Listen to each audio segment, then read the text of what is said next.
stuck inside my head. Remembering you and I analyze all those things you said. You told me you love me, you kissed and you hugged me, then you smile, look in my eyes, and tell me that you'll always be right there. It is another super sexy Friday with the Crazy Rich Aunties right here on PGC After Dark. And I'm your girl, Leigh LaRìe. And tonight, tonight, it's going down. We are in our first episode of our celebration of Kink Month. If you tuned in to PGC Tuesday, you saw that we were celebrating Kink Month on both of our shows. So make sure that you all are ready all month long for all of the topics that we have going on. And I mean all of them. If you didn't catch Tuesday, catch the other 7 because it's going to be 8 for all month long. And tonight, we have some super amazing guests in the building with us. We have none other than the ladies of the Dirty Roses podcast. Ooh-wee! I'm so excited to have the ladies in the building with us tonight. And I would love for you all to give them a warm welcome. It's none other than myself. Auntie Regina is in the building. We got Auntie. I'm gonna let them say their names because I know I'm gonna say it wrong, and I don't want to say it wrong. Hi, ladies. Hey, beautiful. Hi. Hello. How y'all I'm doing? your girl. I'm doing fabulous, and I cannot wait. You see, I got the whole like Cleopatra thing going on here. You know what I'm saying? I had to get the old school Cleo right chair. there. Cleo Right, there we go. See? Y'all See? in tune. Yes. So I'll kick us off, girl. I'm Leigh LaRìe from Dirty Roses podcast. Leigh LaRìe. I knew I was gonna say it wrong, and I don't like it's okay. people name wrong. Listen. I hear it first. I'm good after I hear it. I'm good. Yes, ma'am. I love it. Good evening, ladies. I am Nik B from Dirty Roses podcast. Hey, Nik B. See, your name was easy. Yeah, you can call me Nik. I got to be complicated. I get it. I understand. Yeah, folks like to call her Leigh LaRìe. It's Leigh. See, and I knew I'm like, nah, that don't look like how her name would sound. Mm-hmm. So that's why I was like, nah, that don't look like her name would sound. So I'm gonna let her tell me. I love it. I'm gonna let her tell me. So tonight,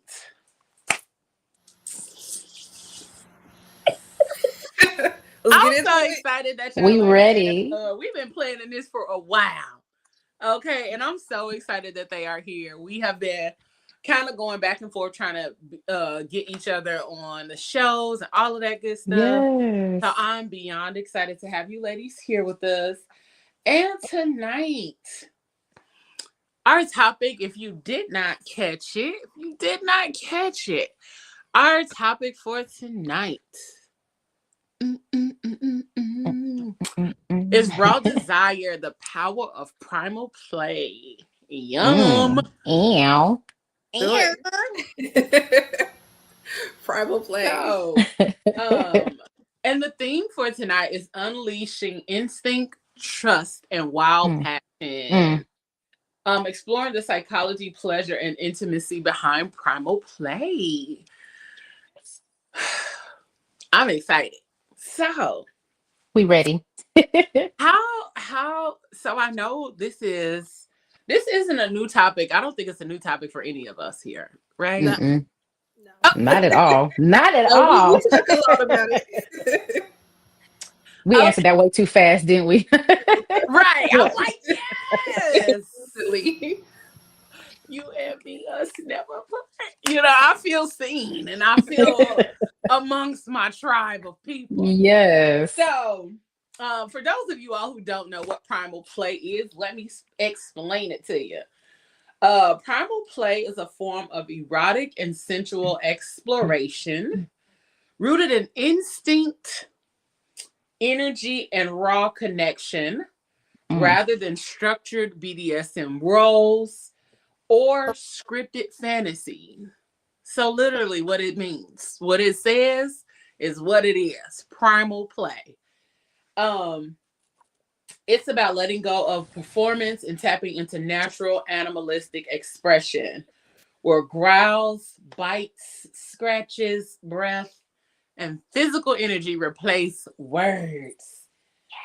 Ooh! It's less about acting like animals and more about returning to instinctual intimacy, the kind that's fueled by chemistry, adrenaline, and emotional release. Okay? At its best, primal play feels freeing, cathartic, and deeply connecting. At its worst, without boundaries, because there's always good and bad to anything. And feels like a tiger, like right. People take advantage of some of these spaces. And so at its worst, without boundaries, it can be unsafe or emotionally confusing. And in the middle, it's one of the most misunderstood but fascinating forms of sexual and emotional play. So let's dig in, ladies. Let's dig in. Yeah. So do you all participate in primal play? Absolutely. I feel like it's never planned, but it's usually what pops off.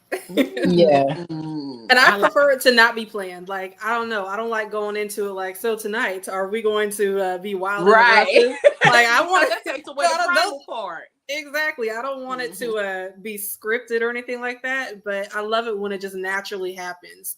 And it comes kind of down to chemistry of just passion and going for it, exploring each other, but it cannot be planned. That's the big turn off for me. I'm with you on that one. I don't like playing stuff. I'm more of a spontaneous, let it go. But I do know what I like, and what I like lends to that. I'm a biter. I'm a scratcher. I like sounds. I'm an auditory person. So if I need to hear that growl, I need you to be right up in my eardrum when you growling too. I need it right here. So I can feel the vibration of your growl on my neck. So now when you say you like to be bit and scratched and all those things, like, are we just talking about like biting on the lip or everywhere? Like, everywhere. Okay. I'm the biter. I'm the scratcher. I bite thighs. I bite the insides of thighs. I bite necks. I bite nipples. Smack you in the head with his tallywhacker if you get him in I mean, we're down there. Listen, I love me a good nibble or a good bite. You know what I'm saying? Yeah. Because let me know. The first time I was ever really bit, like the first time I was really bit, like outside of just kind of nibble kissing, it was like on my shoulder and it felt real Count Dracula-esque. I was like, are you about to pull blood? I would do it again. We keep it going. It was real different. It wasn't just a regular old bite of the lip while you're kissing. It was I had to check. I was like, oh, intentional. Yes. Yeah. The first time is very intense. Like it's like you don't know what to do with what you feel. Like you almost want to pop them, but also like I kind of like that. Let's try it again. Let's do it a second time just to make sure I liked what I liked. Okay. Yes. Let's try it again. No, that's facts. I think for me, it's more of like that response. Like when I bite, it's a man will take that deep breath and like that suck his teeth, like that, that moment right there. I'll be like, oh, got your ass, and I'm gonna do it again. I'm a bite. I will bite and tickle at the same time. I love that. Bite and tickle at the same time. Yes. Hey. Yeah, I like to get everywhere. When I say everywhere, everywhere. When I bite the clit, bite everywhere. And when I say eat. And it's funny because when you tell a man to bite, they want to nibble, and I'll be like, "What is that?" Pain free. So I want to feel that pain, and I want to take away. I call them trophies. Leave a bruise so I can I can go back and be like, ooh. I look at it, I'll be like, oh, okay. Come on, trophy. See, and I'm so light, it don't take much to bruise me. I'll be like, can you calm down just a little bit? Because I'm going to go to work looking like a battered woman over here. She'll be like, I walk into a door. Right. That's why it was my fault. I like all my trophies below my waist. So when I go, they be getting reckless. It usually be from like right mid nipple up. I'm like, listen, if you're gonna leave marks, you got to keep it like below the belly or below something because get off the neck, get off my clavicle, all that. Don't do it. She said not the clavicle. I'm just saying, I go to work looking crazy, and we can't have it. What happened to your neck? Mind you, don't worry about it. Don't worry about it. Now, I love leaving marks, though. That's my thing too. But I like to do it in discreet places. So it's like, they take their shirt off. They be like, oh yeah, I remember that. I remember last night. They wash and they say, oh shoot, there's that. I remember that last night. I love that. I want you to think about me after the fact, and I love to leave my mark. Yep. Mm-hmm. Yes. Come on, leaving a mark, Leigh. Leave a mark, Leigh. Yeah, leave a mark, Leigh. We was kindred spirits, honey. Listen, Hunty, I've been watching. I was like, yes, ma'am. Last episode, yes, ma'am. All that. I was like, and when I sent you that test link, and you said I already got my results, Hunty, come on. Okay, you got your results. Can we hear them? I already had them because I just redid my test a couple weeks ago. Listen, we stay redoing our tests. I love it. I just redid mine. I was like, okay. Yes. We're gonna talk about that too. We're gonna put some of the people on tonight about what tests we're talking about. But y'all gonna learn later in the show what tests we talking about and all of the good stuff that comes along with it. Because this will help you to understand yourself a little bit more than you thought you did. For sure. Because as much as we think we know ourselves, see, look at you being nosy, Dewana. We already said. I just said. We got y'all later. Don't worry. Check the social medias. We're gonna put you on play. We're gonna put you on, honey. But this test, I took it the first time. Some years ago. Okay. And it was spot on.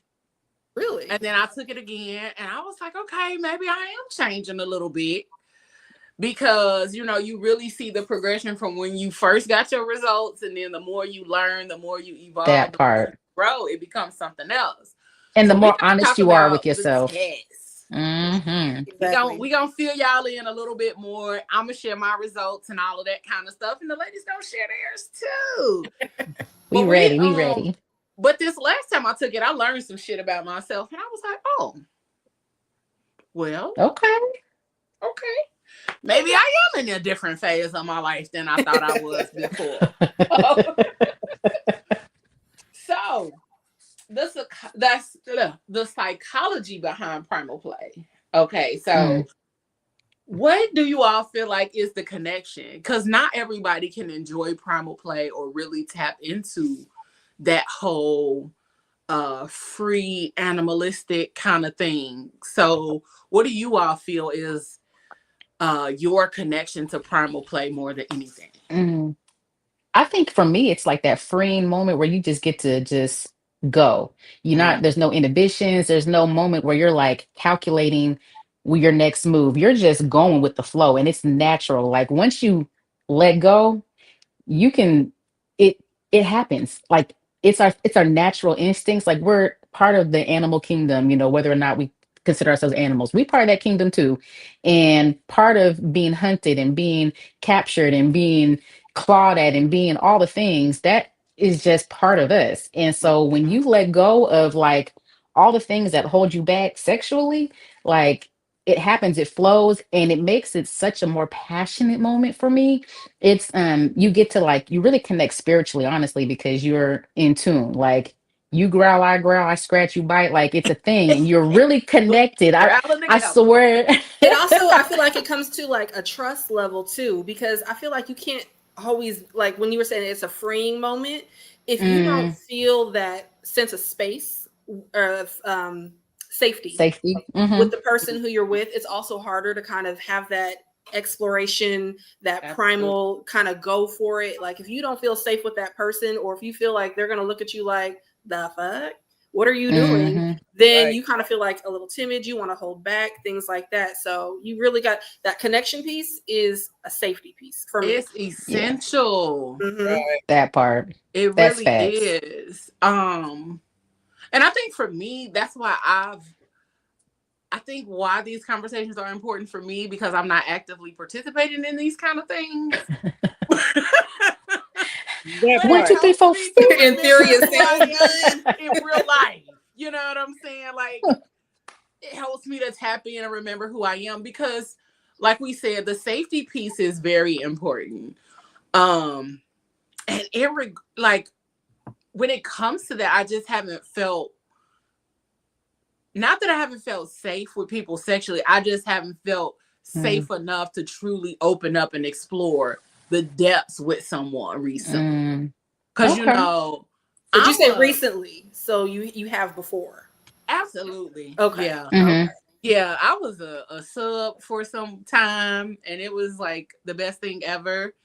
I enjoyed it. I actually missed that side of life.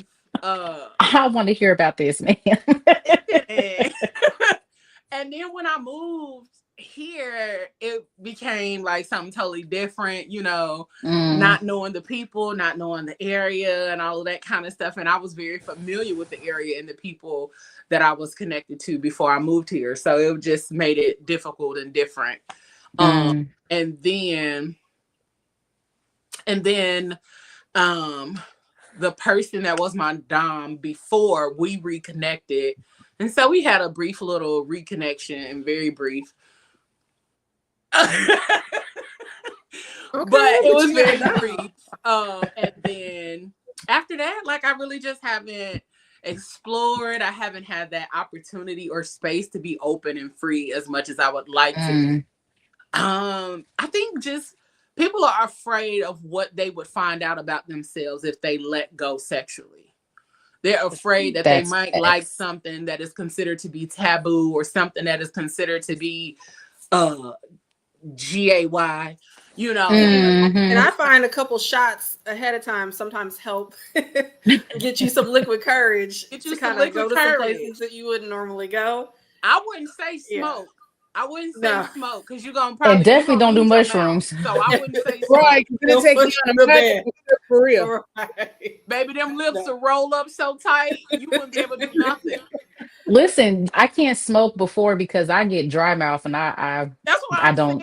You can't have dry mouth, because that won't work for slobbing on the nobbin if your mouth is dry. You be choking on it. Listen. You like sandpaper. Nobody wants you just gotta make that thing smack the back of that throat a couple times so it'll create. Still, if it's dry, it's gonna get stuck back there. Nobody wants it to get like stuck to the back. She coming out like some Velcro, like. I'm just saying, like, let me get a cup of water, please. That thing let me get some coconut oil real quick, something, because you can't. I heard about that coconut oil too. Hey, listen. Okay, let's stop. Let's stop. Reflex. Let's stop. Different. So we got a question. At what point do you start to trust? Is this in regards to like BDSM, or is it in regards to just being open sexually with somebody? Cool. Let me know what you mean, and then we can further answer your question. I will say this though. Nichole, Nik B knows this. I am very open. I will have a freeing conversation with somebody, even if we're not even an intimate, connected person. I just like these conversations because I enjoy people when they get loose and they get free. I will set up a whole girls' night weekend at a male review weekend place. You know what I'm saying? Just to have us have a moment where we can just go, yes, come on down. I does all that. Come on, sis. But no, so I am that very sound like a collab. Let's do it, sis. Girl, I got all the scribbles on my timeline.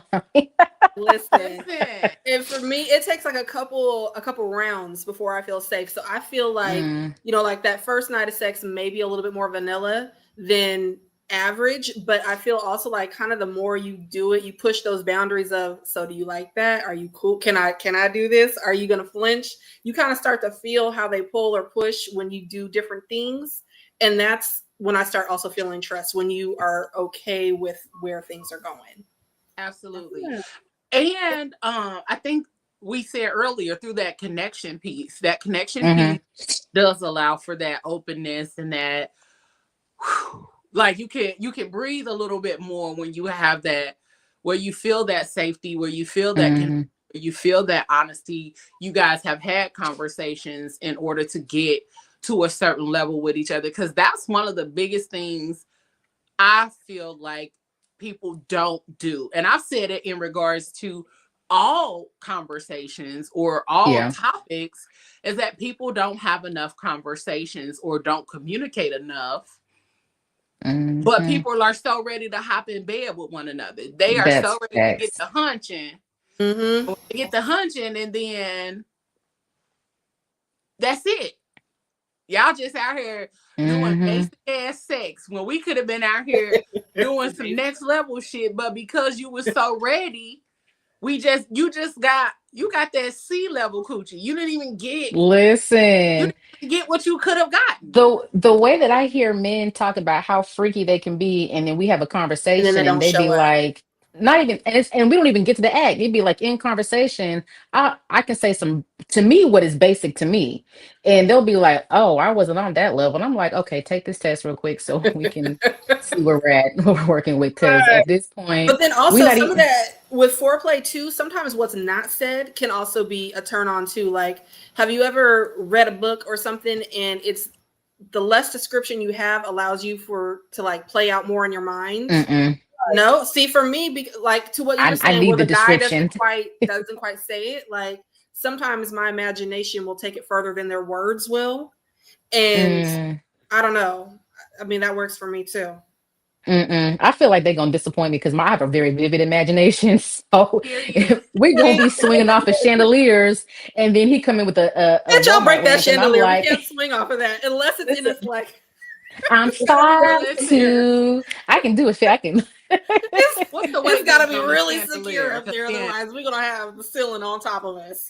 Right. Okay. That's why I said, what's the weight limit on a chandelier? Okay. Back. We over here swinging around. Hey, Judah. Okay, so yeah, being open to trust. Yeah. So yeah. Okay. You have to. That's a mental thing, and it's based on the connection. Based on the connection with that person that you are with or engaging in sex with. Sometimes we sit up here and we know nothing about this person. Yeah. We don't even like this person yet. We're already.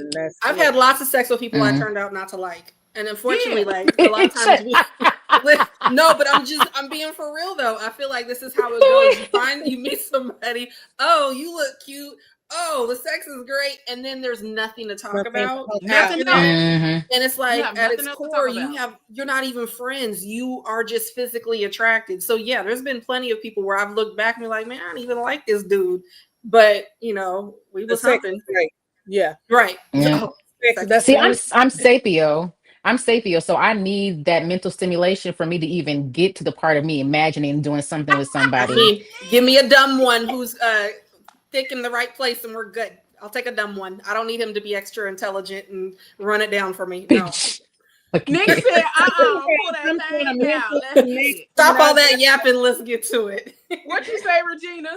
I gotta have some kind of mental connection. I gotta have something because I want to have some kind of conversation in the midst of me and you getting it in. I mean, she said, so what do y'all think about the politics? You want to like, how was your day? What's about that government for today? You know what I'm saying? What's today's mathematics? Right now?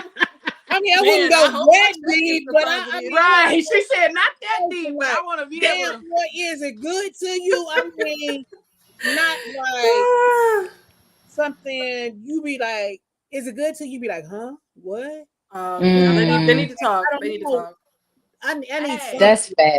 And if you I am not gonna hold y'all. I'm good for So some dudes say that they don't like to talk during sex though because they end up coming quicker.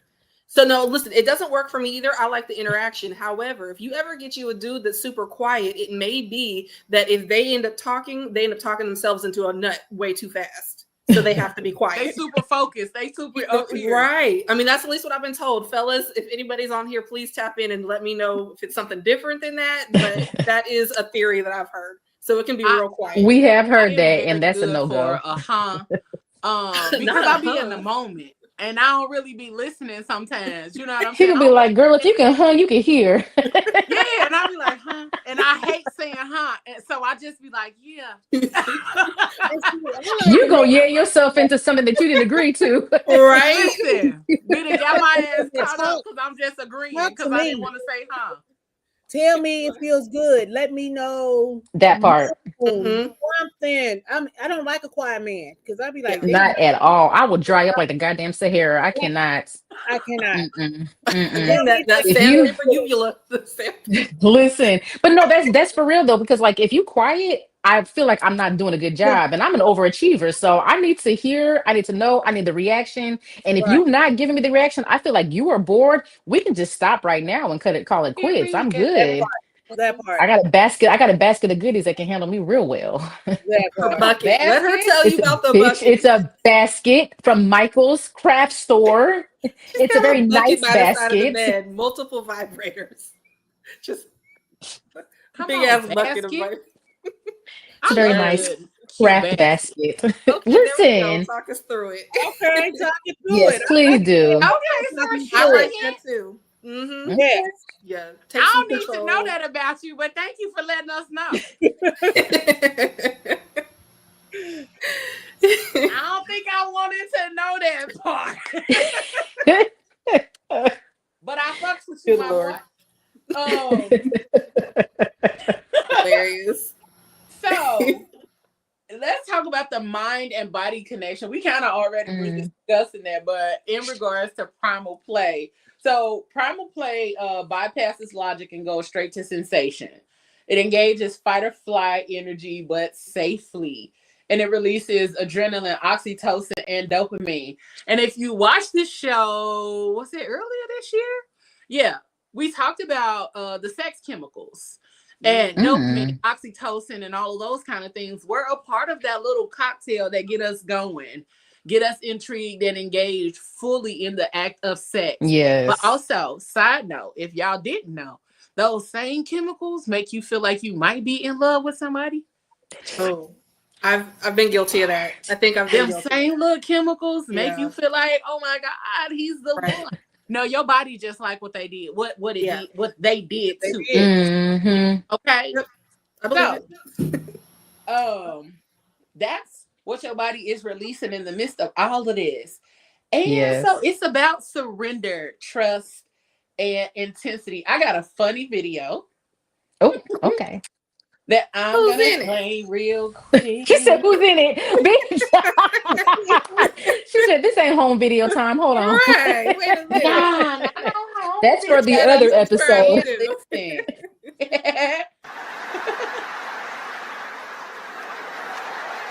Yes, I do.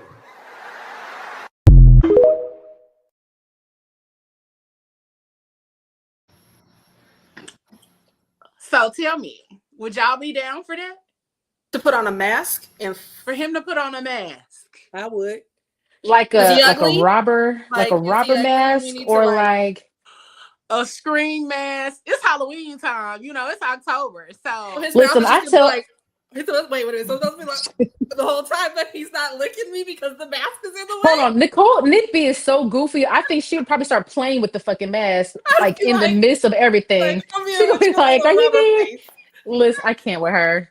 I would try anything once. If you like it, I love it. I'll try it, and if I like it, we can discuss it. If I don't like it, we can be like, you know what, that might be not my thing, but let's meet in the middle somewhere. I'm over here trying to be supportive. I'm like, well, if that's what you like, but meanwhile, I'm thinking the fact. No, take. I don't want to be scared while I'm getting mine on. I don't want to be scared while I'm sexing. I just don't. See, that's where that primal comes in. You'd be like, oh, I'm so in the moment. You just yank the mask off. Like that was, you know what I'm saying? Toss it in a corner. Yep. See, I'm gonna get that phone call later. But I want somebody to come through, my man to come through the house while like a robber come through the house and like grab me, throw me up on the kitchen table, and just like take me. Have you ever had scenario sex? Like, since that's a fantasy of yours, have you ever done that? Like reenactment stranger sex? Yes. Cool. I've done it once. See, I feel like I haven't lived my best life yet because I haven't had stranger sex like that kind of thing yet. No, I haven't. I like it. But you would like is that like but I haven't done that. And that just sounds fun as fuck. Like it is. It is. So the dude who wanted me to do it, like he literally wrote out a script. That was a little much because it was a lot. But he told me exactly what he wanted me to wear. So he told me how he wanted my hair to be. He told me the type of makeup he wanted me to wear, and we acted out this little scene. And it was supposed to be I was a librarian. Me with my non-spelling ass working in a library is hilarious. Okay, so I'm in there with this. Little short old skirt on, and I had on a white button up and my hair pulled back and some glasses. And he's like, "Ma'am, can you help me find this book?" And I was like, "Well, yes, I can." What? Why have I not heard this story? It was the craziest thing, but it turned into some amazingness. Okay, it was great. And see, it's not even the fact that he wrote the script; it was the intention. Like I know what I want. He set up here and was he was very clear, and I executed. Give me one of them any day, because you can write whatever, and I'm gonna always say yes. Yes. Can you imagine being on your lunch break? What are you doing? I'm studying my script. Make sure I got this bitch memorized. I gotta remember. Not a date. You can't be pulling out the book like, okay, hold on 1 second. You said, okay, yes, daddy. What? Yes, wait, daddy. Time out some. Huh? She said, huh? You can hear. Yo. Oh my God. Good times. But I was fully participating in some shit like that, rehearsing my lines and all of that, because I'm the person that's that intentional. Like I'm finna tell my business. One time, this guy was like, "Yeah, I'm gonna come by Wednesday. Let me know if you're available." And I was like, "Yeah, about what time?" And he was like, "About 2 or 3." I was like, "All right, cool." So I went on Canva. Sorry, I'm laughing too soon. Go ahead, sis. And created a doctor's appointment card. Created the card, sent him a card like your appointment with Dr. Leo is at 3:00, blah blah blah, this day, this time. Here's the address. And I sent him the card, and he was like, "Girl, what is this?" I was like, "Don't be late for your appointment. Make sure you confirm the day before, and all of that kind of stuff. Don't be late for your appointment." Okay. So he gets there, and I got on the whole lab coat, the whole come through the little wig, the glasses. I had my stethoscope, and then I used to have an ink pen that looks like a needle. I don't know what happened to it. Somebody probably stole it, but I had an ink pen that looked like a needle. So I was in full on character when he came through, and that shit was so much fun.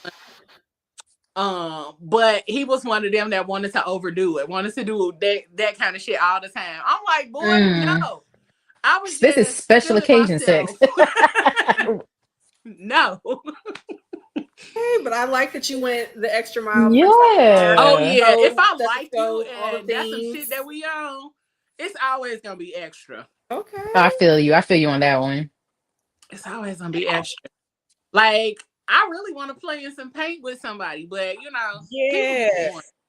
I know me and Copa done messed us up. Oh, you do? That's right.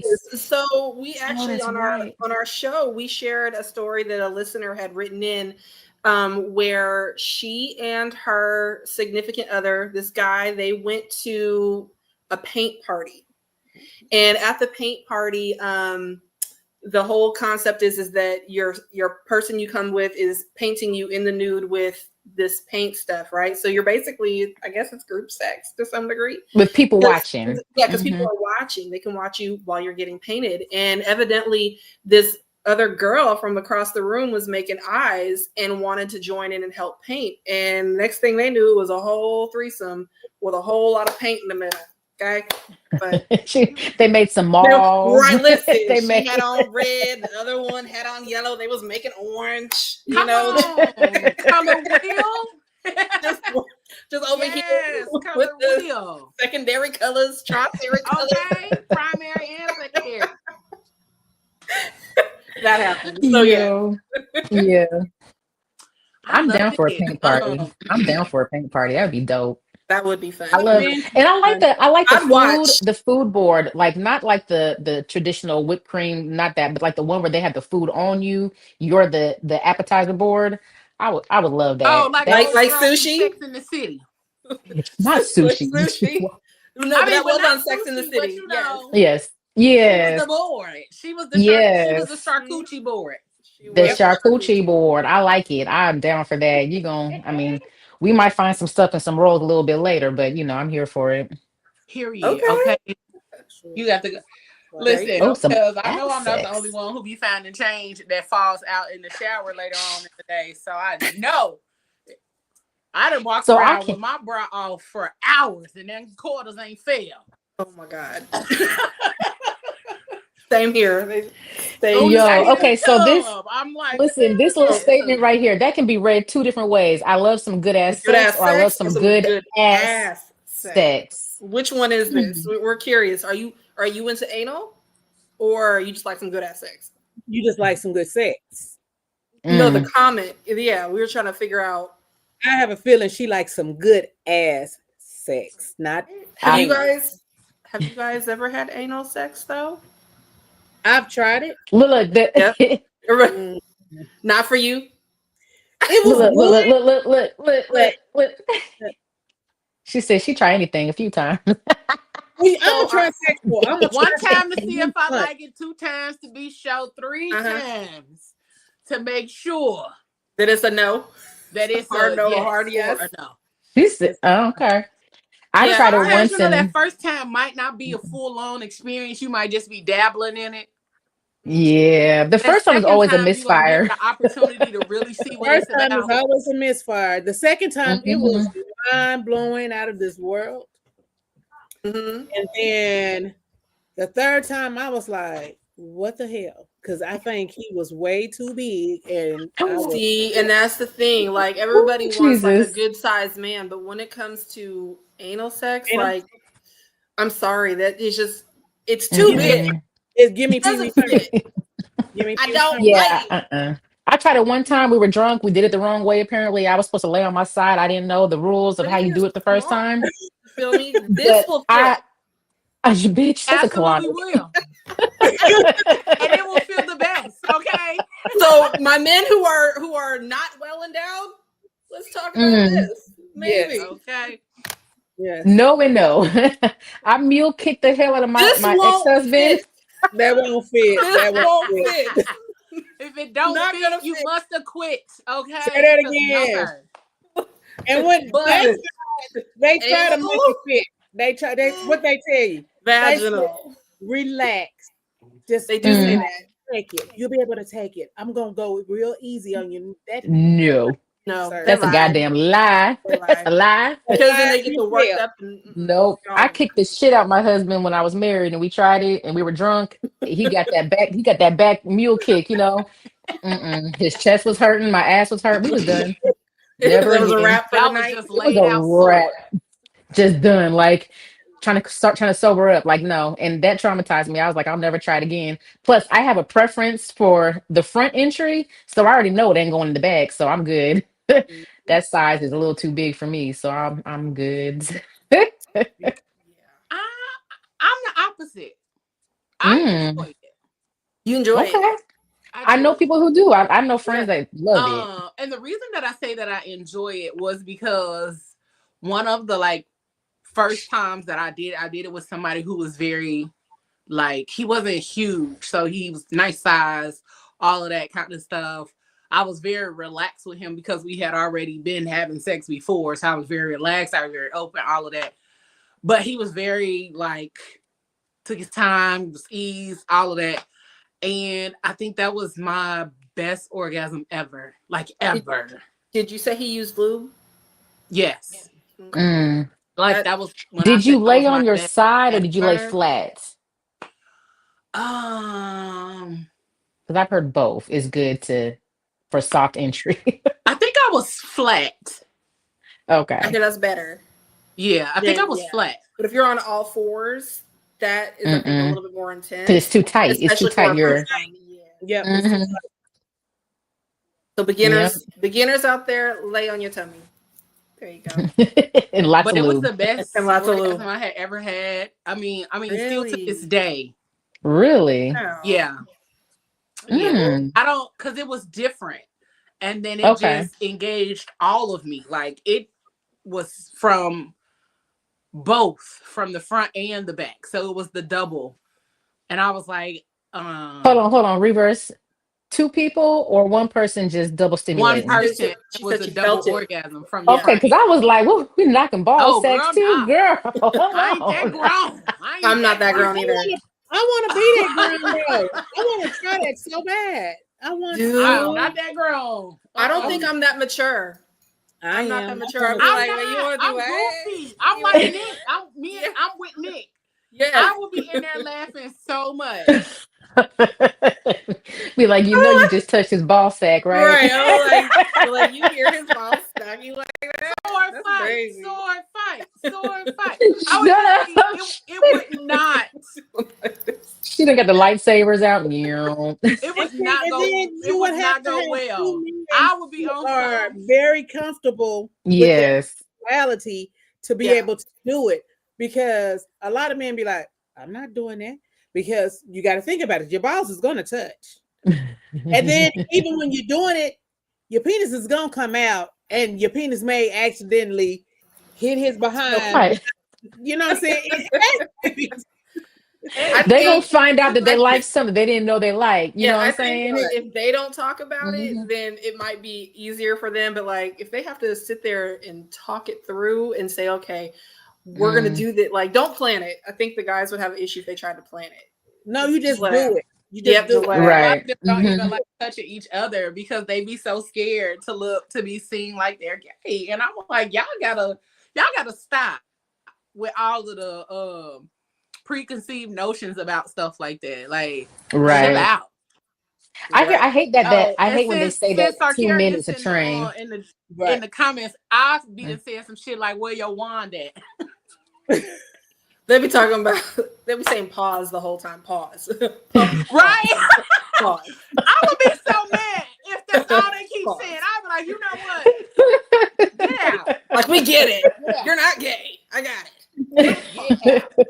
Where your wand at? You're not in here. Sorry. Screwing each other. You're me. So please relax. And let's get this done. She said, I'm trying to get to somewhere and you're not helping me by talking. No. Hirsch, the fuck out. But this is for y'all in the comments. Comments. What does being in your body mean to you? And have you ever had a moment where passion felt more like instinct than planned? Because what you feeling in your body? What you feeling in your body? So that's the question for y'all in the comments. But ladies, y'all can answer it too. Wait, give me. Okay, I think I needed an example. Like, what does it feel like intercourse? What does being in your body mean when it comes to primal play? So like when it feels more instinctual instead of like planned or processed or over discussed or over talked. When you just go for it. I feel like there's certain parts of your body, like your chest and your diaphragm, where you get like that kind of that tingle, that feeling where you kind of have to like release and let it out. Like whether, you get that sensation inside your body that you physically have to do something about it, and that comes out into primal play. I think that's when you get to hooting and hollering and you get to reaching out. I think that you have like a physical sensation in your core that you have to release in some kind of way. That's what it feels like to me. to ignite. It's like a fire. Yes. A little bit. Like definitely a fire. It's emotional. I'll say that. Like I know that when kind of all things are activated, it just like it's a whole body experience for me. Mm-hmm. And then I like it when dude just kind of takes control so that you just sort of go with the flow of things, but it doesn't feel forced and you just sort of naturally move in the same rhythm. I don't know. That's how it works for me. Now that's how you fall in love. I'm telling you, it's like waking up. It's like waking up. Everything in your body is like waking up. And it's just like, whoa. Mm-hmm. I ain't gonna hold you. I feel repressed lately. I am like, bruh, I just want to wild out. We need to find you a club. Are you taking a break on purpose? No. Or you just haven't found that person to wild out with? I just don't have that person to wild out. Okay, ma'am. We need to find you a club. Nichole, Nick, you got some clubs out there. We need to find you a club, boo. Come on. There are some out here. Mm-hmm. I've been invited to a few. I just haven't gone yet. But I keep trying to go, but nobody will take me. I said I'd go with you. I'll be in the back making sure that you get home safe. I think the other thing too about the clubs and stuff, I'd be a little nervous. Wow. I'd be nervous simply because people not clean. Aren't you supposed to sign waivers and they have rules? Oh, I'm not even talking about that. I'm talking about like hygiene. Yeah, like they got showers, boo. They got showers. They got soap. They provide you. How do you know? I thought you said you hadn't been yet. I may have virtually toured a few places. Oh my god! But they do. I work in a sex club, and they have showers. They have all. But she's right. A lot of from me working in a club, there are some people who do not really wash. They go from one person to another person. So because that's some people's fantasy, though. That's true. For some people, it's hard to pause and go take a shower between partners if what you're going for is to go to person to person to person, but mixed with multiple people. You're right. That is some people's fantasy. So it's like a catch-22 because to each his own. And so you have to basically know what you want, and you just have to be careful. Yeah, we're not messing up my pH. A private party that's set up like that, or a club? Like, what if you went to an orchestrated private party where everybody had been pre-screened? Would that be any more comfortable than going to a club where you really wouldn't know if people are good? I think if it's pre-planned, then probably so. I would be a little more comfortable that way. Now when Leroy got the glow, shut up. But even in the clubs, but nobody wants that. A lot of the clubs, they're screened. They don't let just anybody in. How does that work? I've always wondered. So if you're screened, does that mean that you've gone to the doctors and submitted a report at least a week in advance? Like, how are you screened so quickly?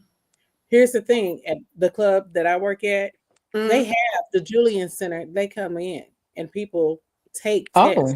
Okay. On the spot. So it's on the spot results before entry. Oh, okay. I like good. that. I was like, how do we know that these aren't forged documents or that these aren't old tests? I was curious, like how do we really know that what they're saying is true? Okay, so like the Julian Center, when they come, you get your results right then, right there. Like the little 20-minute joint. But I mean, is that only for HIV/AIDS? I mean, some tests take longer. I mean, nobody wants that die slow, of course, but also nobody wants long-term herpes and things either. But do those you know what I'm saying? Like, how? It's only so. I mean, I don't want it.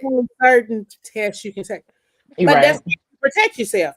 That's why you have condoms. That's why you have. But then people get to kissing. And then I ain't gonna. That's why I don't. See now, not for no club. No. Yeah, no. Listen, the ones that I've seen on the pornos that I've viewed. That's your first mistake. First of all, you judging it off a goddamn porno, right? Because even with them, so we did an event recently, and we got to interview a lot of the people at the event. It was a swingers event. Okay. And baby, when I say I had a time, because I was in there asking all the questions, like I got to be so fucking nosy. She did. And ask all the questions. I love it. I love it. Wasn't nobody like looking at me like, bitch, why are you so nosy? That's why I love saying that I'm media, because you can ask questions without people looking at you sideways. And so I got to ask all the questions. And one, there was a former porn star there. And when I say he held nothing back, we interviewed that man about 45, 50 minutes. And I was in there like, oh, so, and we just went back and forth and back and forth and back and forth. And he was telling me so much about the porn industry and how they operate and what they do and how they have to be so clean and show up. And do all it doesn't sound fun when you like really know the backstory of it. It doesn't sound as fun as how it looks in the production. Like all the precautions, which I appreciate, don't get me wrong, but like when you really know how they prepare, where they're pausing to get re-energized, you know, the breaks, like when you really think about the production of it, once it's chopped and edited, is a completely different story from how they created it. Absolutely. Yeah. And even just knowing some of the stuff, like he was just telling me everything. And I'm probably going to post that. It's no video because we couldn't record video at this event. Right. It's strictly audio. But it was such an eye-opening conversation with every person that I interviewed during this thing. And I was like, well, goddamn. People really out here hunching and doing it in so many different ways. And then so many people, the reason that so many people have tapped into certain parts of things, like it was a girl who was telling me how she got into flogging and how that became her kink and all those, and it was from childhood trauma. And I was like, girl, what? Yeah, I can't do the trauma induced. And I was like, oh, baby, can I hug you? He's like, oh, if I can flog you. Right. Yeah, I can't. Tip for tat. Bring it in. Not tip for tat. People after the fact, like, come on. You want a hug? I want a flog. Let's do it. I'm a hug, especially when some shit stems from your childhood. Oh my gosh. Give me a hug. Okay. Yeah. But and it was a really dope couple there. And their understanding or their dynamic of how they got into the lifestyle and all of that kind of stuff was super dope. They was like very fucking mature. And I was like, oh man, that's dope that y'all had this conversation. Yeah. Because you guys knew you both wanted something additional. And most couples don't even do that. That's why so many people are cheating. So was it their way of having an open relationship, but being involved? With boundaries? Yeah. Like they are super involved with each other. And so even when they take on a partner or any of those kind of things, like they all participate or they all have understanding of this is what she needs to do for her. This is what he needs to do for him. But then when we come back together, it's nothing different. Right. And I'm like, mature as fuck. So thinking about like raw primal instincts, that passionate, fiery sex, do you think that that is something that can be sustainable long-term in a monogamous relationship? Or do you think it will eventually become mundane and less aggressive because it becomes repetitive and you know your partner? I think that it would be based on how you go about doing it. Like if you're doing the same thing all the time, it will become mundane and it will become something like, oh, okay, watch. You want me to bend over? Oh, okay. I'll put my leg over here on this wall. wall. Horse said, I knew it was coming. You gonna push it from the back like that. Right. So if you are whose is it? Right. If you're very rhythmic in how you do stuff and you're very like 1, 2, 3, 4, 1, 2, 3, 4. Like, no, sir. But if you're very because it's supposed to be unplanned, but it's supposed to be something unplanned, on the spot, real. And I think if you and your partner are consistent in it being unplanned, that you can sustain stuff like that. And you got to be interested in learning still. Like, you're going to continuously learn throughout your relationship. You're going to try new things. You're going to learn, like, something might come up and you'd be like, damn, I want to try that too. Like, and the minute that it starts to feel mundane, you got to figure out how to make it not. Like, you got to go somewhere, go on vacation, go on a balcony, go in someone's pool, sneak in a waterfall in the Indies. I don't know, but you got to do something to make it. The international wildness. Okay. That part. But you got to figure it out. And then you got to try some different things. Like, you might have to take that test and be like, okay, well, this thing's a little lower on my list. Let's try something in this category that might spice it up. And then, do a little role play or something. But you have to be willing to continuously learn each other and become a new person in that relationship. Otherwise, because even if it's not planned, right? You do it enough, you're still gonna be like, well, I know that he likes this. It's unplanned, but I'm gonna do it because I know he likes it. Yep. And then it comes rehearsed. You know what I mean? Right. Yeah, I gotta get my knee game up so I can do some more tricks. These kneecaps, they're limiting me from being great. Talking about she want the Meg Stallion knees. I got these Meg Griffin knees. Okay. You know what I'm saying? Like, we stuck. I have to start putting knee pads on. Strap with some knee braces. Okay. Listen, get you a helmet. Yeah. Not a helmet. What? Get you a helmet and a football jersey. If they like football, get you a helmet, a football jersey. Listen, my neighbors will be like, ma'am. And you don't stop all that construction in the middle of the damn night. Okay. She said, that's not the football. That's not the football. Right. That man would be like, what is happening? That is great. He won't even know what's going to hit him. Listen. He's just going to be like, what the fuck? And that's the thing, too, is that I need somebody who understands that I am very random. Mm-hmm. So you would want the screen mask. When we were talking back, you would do it with the screen mask. Okay. Hell yeah.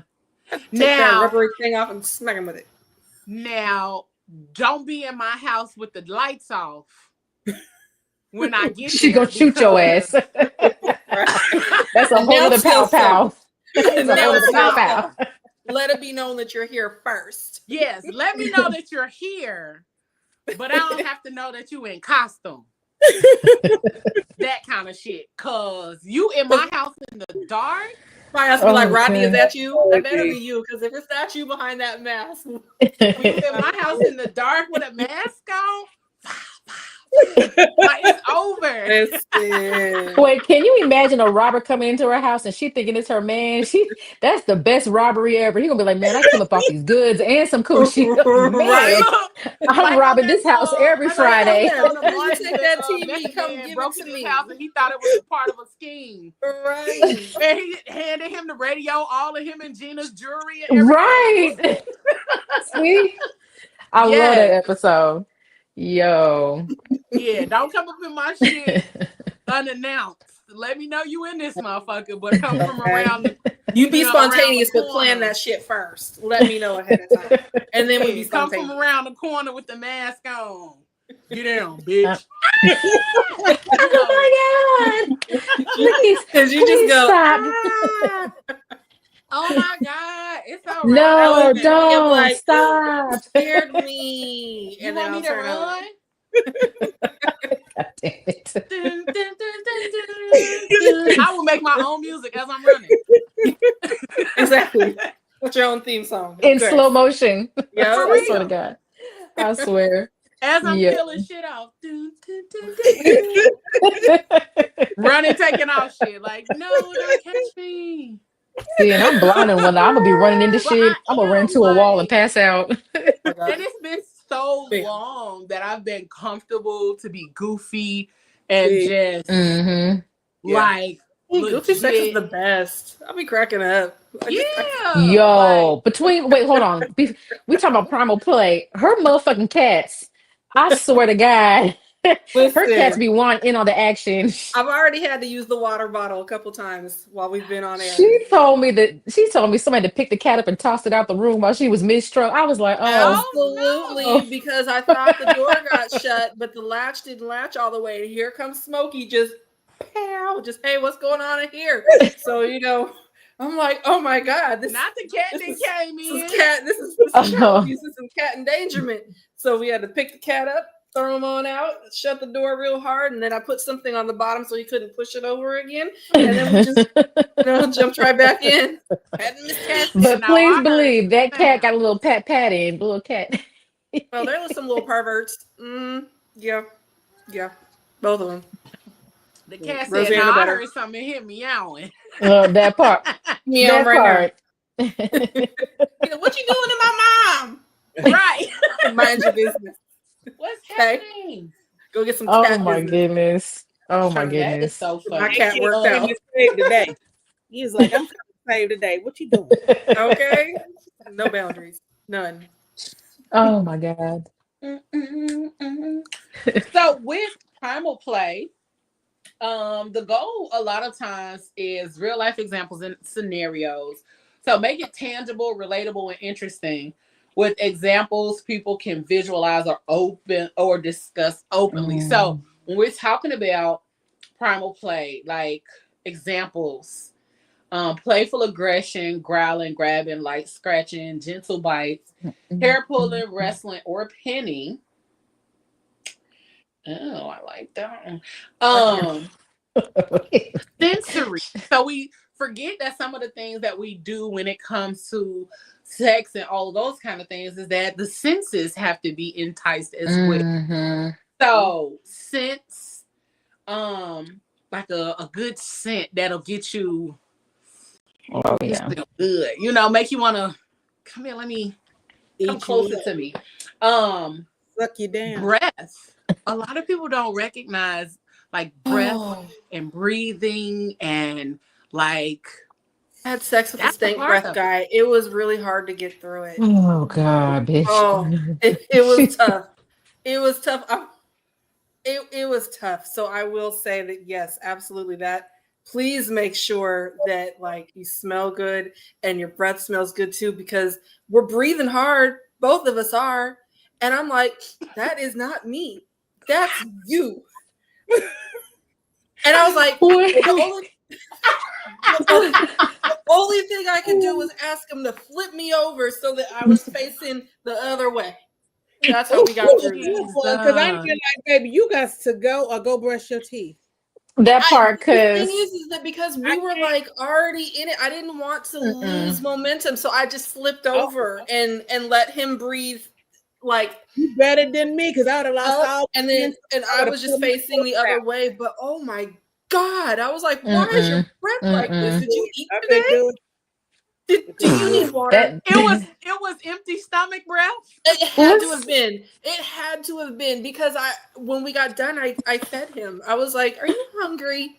I got some leftovers. Nick, I got you. I didn't have the heart to tell him that his breath was awful because we were having a moment. But oh my God, my eyes started to water. See, my sense of smell is very keen. So that's one thing I probably would have had to stop. You would have stopped mid-session. You would have stopped mid-session? I would have. Yes. Because you also, so I'm the only one that just decided to flip over. Okay. No, and the only reason I say that is because the older I get, stop laughing at me. Like more my brain and my nose decide that they're going to dissect smells. And I don't like that. Like my brain, I really be smelling stuff. And I'll be like, oh, that smell like such and such and such and such. Like my brain dissects the smells. See, all I can think about is where you about to put your mouth at. And I don't want you messing up my pH is not about to be messed up because you didn't brush your teeth. And I can't stand thick saliva. I can't do it. So if you got thick saliva, honestly, I think it was a combination of smoking weed and hungry. It wasn't bad. Listen, no. it wasn't that this person doesn't brush their teeth. I know this person has good hygiene, but they had just got through smoking and they were hungry. And the two of them together made my eyes want to water. And so instead of ruining the moment, I was just like, hey, can you flip me around? And then that way I don't have to, we can't do missionary right now. Not right now. Not until we get you something to eat, So we'll do it the other way. You know what? We gonna do it like this. Not till we get you some food, my boy. I applaud you. And a Gatorade. But I did it. I couldn't do it. And the way my mouth is set up. Oh my gosh. She said, and I'm gonna tell you about that. Tell you about yourself. I think as I've gotten more comfortable in conversation and knowing what I do want, I've gotten more comfortable in vocalizing what's a no-go for me. And I think the old me, even like the newly divorced Leigh, might have been like, okay, I'll just because I've done some unsavory things with some unsavory people, but I wasn't versed enough in my communication skills to tell them nah. But as I've gotten more experience and I'm like, yeah, no, I can communicate that this is a no for me. And if I'm drying up, I'm gonna there you and say it's okay, baby. We just gonna. What if they just spit to get you wetter again? What if they what, Nichole? What if they just spit to keep you wet? Only if you got good gut hygiene, good gut health. Okay, cool. But if you got nasty tobacco breath, because and that's the stuff I'll be scared that I'll end up with BV, trick, BV from the mouth. No. All of that kind of stuff. And that's the one thing that I tell dudes that smoke. Most of the dudes that I know that smoke, I got an extra toothbrush. I always keep extra toothbrushes. I don't even deal with smokers. It's mouthwash. It's I don't like cigarette oil. It's some pulling oil in there if you want to really get to it and brush your teeth and get down to the nitty gritty. It's some peroxide in there. Like she got some the oregano oil. It's some floss going. It's some floss. It's some the crevices. Yep. I got a whole little container of flosses and it's labeled crack cleaners. Yep, I got those too. You've seen them, Leigh. I've got them in your bathroom. It's crack in the guest room. Like my bathroom is literally set up like I own an Airbnb. I have everything for guests available. So go in there, do your thing, have at it. But what you're not going to do is put your dirty hands or your dirty mouth on me. Ooh, dirty fingernails are the worst, especially when they want to touch all on your special places. Yeah, especially if you smoked. Oh god. If you're a smoker, please don't ever come over here and try to touch on me after you just got done. Please watch me. Because first of all, that's ultimately going to turn me off if you smoking cigarettes. Listen, I can't do it. I can't do it. Not for me. I might be okay with a little liquor breath. I might be okay with liquor breath. Because at least I know it depends on the liquor. Some of them germs in your mouth and got burnt off. If it's dark liquor, it's usually sweet. I don't mind that. But some of that dry stuff. Y'all is crazy, and I love it. But that dark liquor all day. Some of that dark. You so stupid. That's why you in the situations you in now. Fucking yak. Get you a good vodka, bitch. A good tequila. Listen, come on now. But outside of breath, we stopped right there at breath. We sure did, girl. I apologize. On a whole tangent. And it wasn't even the breath that she was talking about, Nick. You went on a whole tangent. Let's go back. I like to be breathed on. Listen. Heat, sweat, and sounds, how they heighten the intensity. I am a very, if anybody knows, I'm an audible person. Even when like getting to know people, learning people, and all of those kind of things. Like if I cannot talk to you, we are not going to make it far. If I can't learn you through communication or talking, it is that I'm going to be able to do for you because that's how I learn. And baby, don't have a falsetto voice. We just not going to go there at all. I can't do it because who's oohing and on? I can't. Wait, what were the elements that you listed again? Huh? What were the elements that you listed? It was heat, sweat, sounds, breath, and scent. I don't like when I get dripped on when they're sweaty. I don't like. Listen, I don't like droplets hitting me on my face. I got spit on accident, and I liked it. That's listen. That isn't so much the issue, but just having their body just drip on your face, and you're like, that's not. If they smell good, I'm okay. It's but not why even about smell. I'm just like, thank you. Why are you sweating that much? Should I cut the AC on? Because I've already got the fan blowing, and you're dripping on my forehead. Right. And why did he kicking in overtime sometimes? And my mascara smearing because you're over here getting salt in my mouth. Why is she like this? This is why we can't get through episodes with her ass. I know I'm not the only girl that has been looking up at the sweated on. It's just like raining. I've been sweated on. Like, so we can sweat it out. That's cool. But when it's drowned, like dropping on me, like I'm in a shower with you. Let's just go to the shower. I'll be too attentive because I'll be wiping that shit off. Listen, I'm gonna take that little shirt that you just took off. We're gonna wipe it off.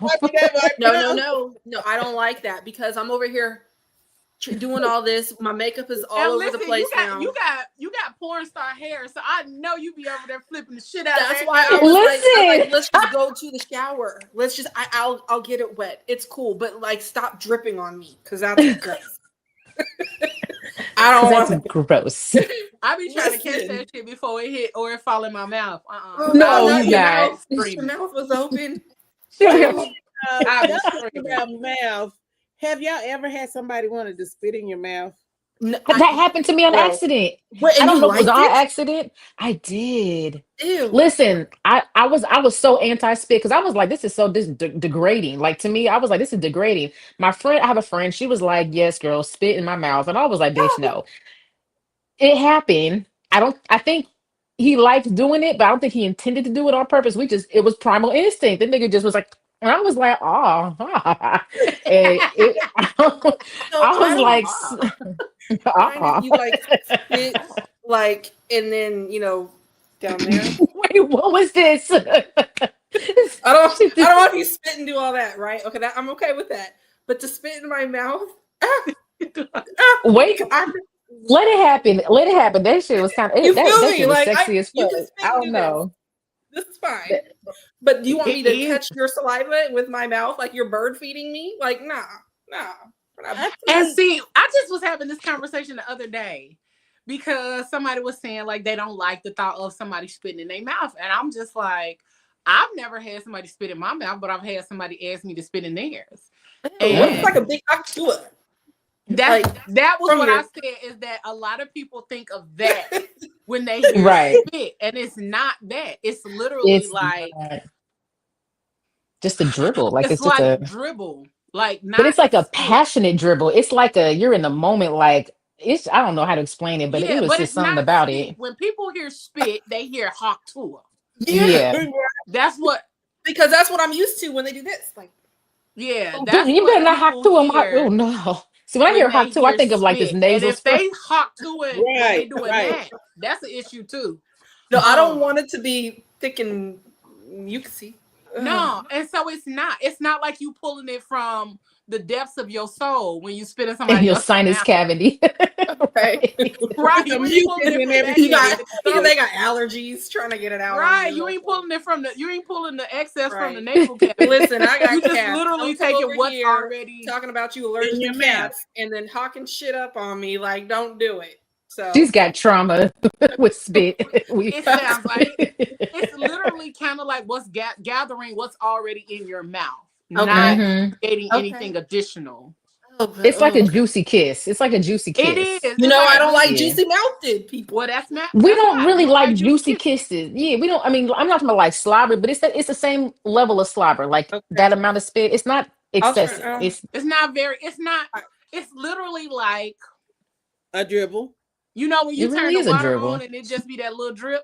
That's what it is. Like just very like a baby. When a baby just like drools. I be wanting babies to wipe their own mouths. I think it No, because and this is why. Listen, I'll be like, you can't get that. You don't feel that on your chin, baby. Like,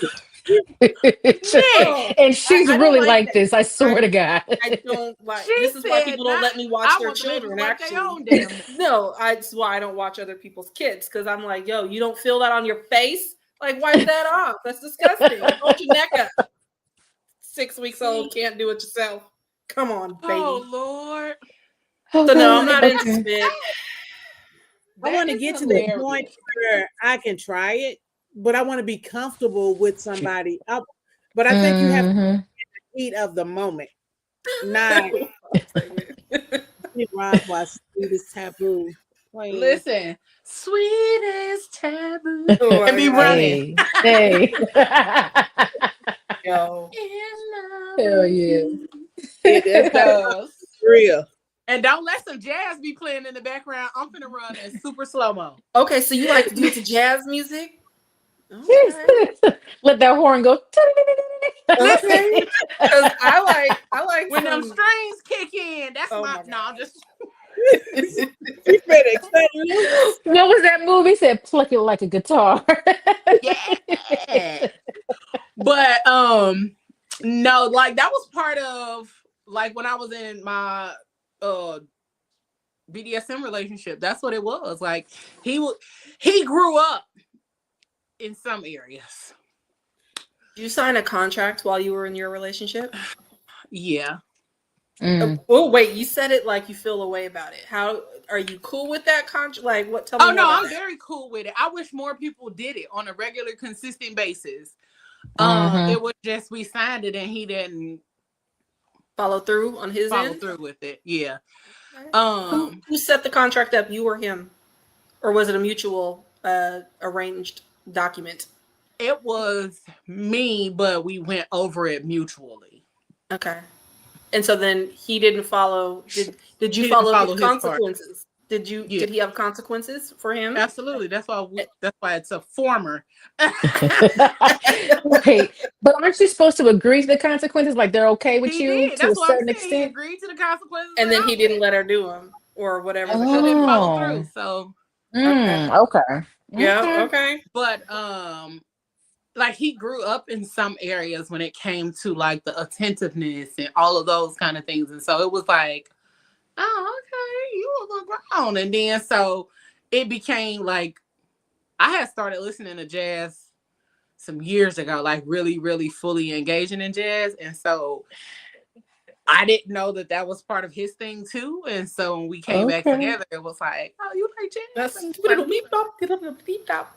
so I'm saying this someone's gonna one of those sweat on WEUP and she gonna have a nut. But it was that sexy time jazz. It wasn't that like it wasn't that swinging when we out here. It was sexy time jazz and I loved it. And so it was different as hell. But it was not. Would I do it to jazz again? Hell yeah. She didn't have to think about that. She said she want to get robbed to jazz, so we already know. Robbed the jazz music. I'm gonna send you a jazz playlist where they be getting robbed or doing some shit that's total opposite of what's actually happening. I love that for me. Hilarious. Yo. So let's talk about the safety, communication, and consent. Since we talking about contracts and all that stuff, that was a good segue. It was okay. Let's talk about consent and safety and communication.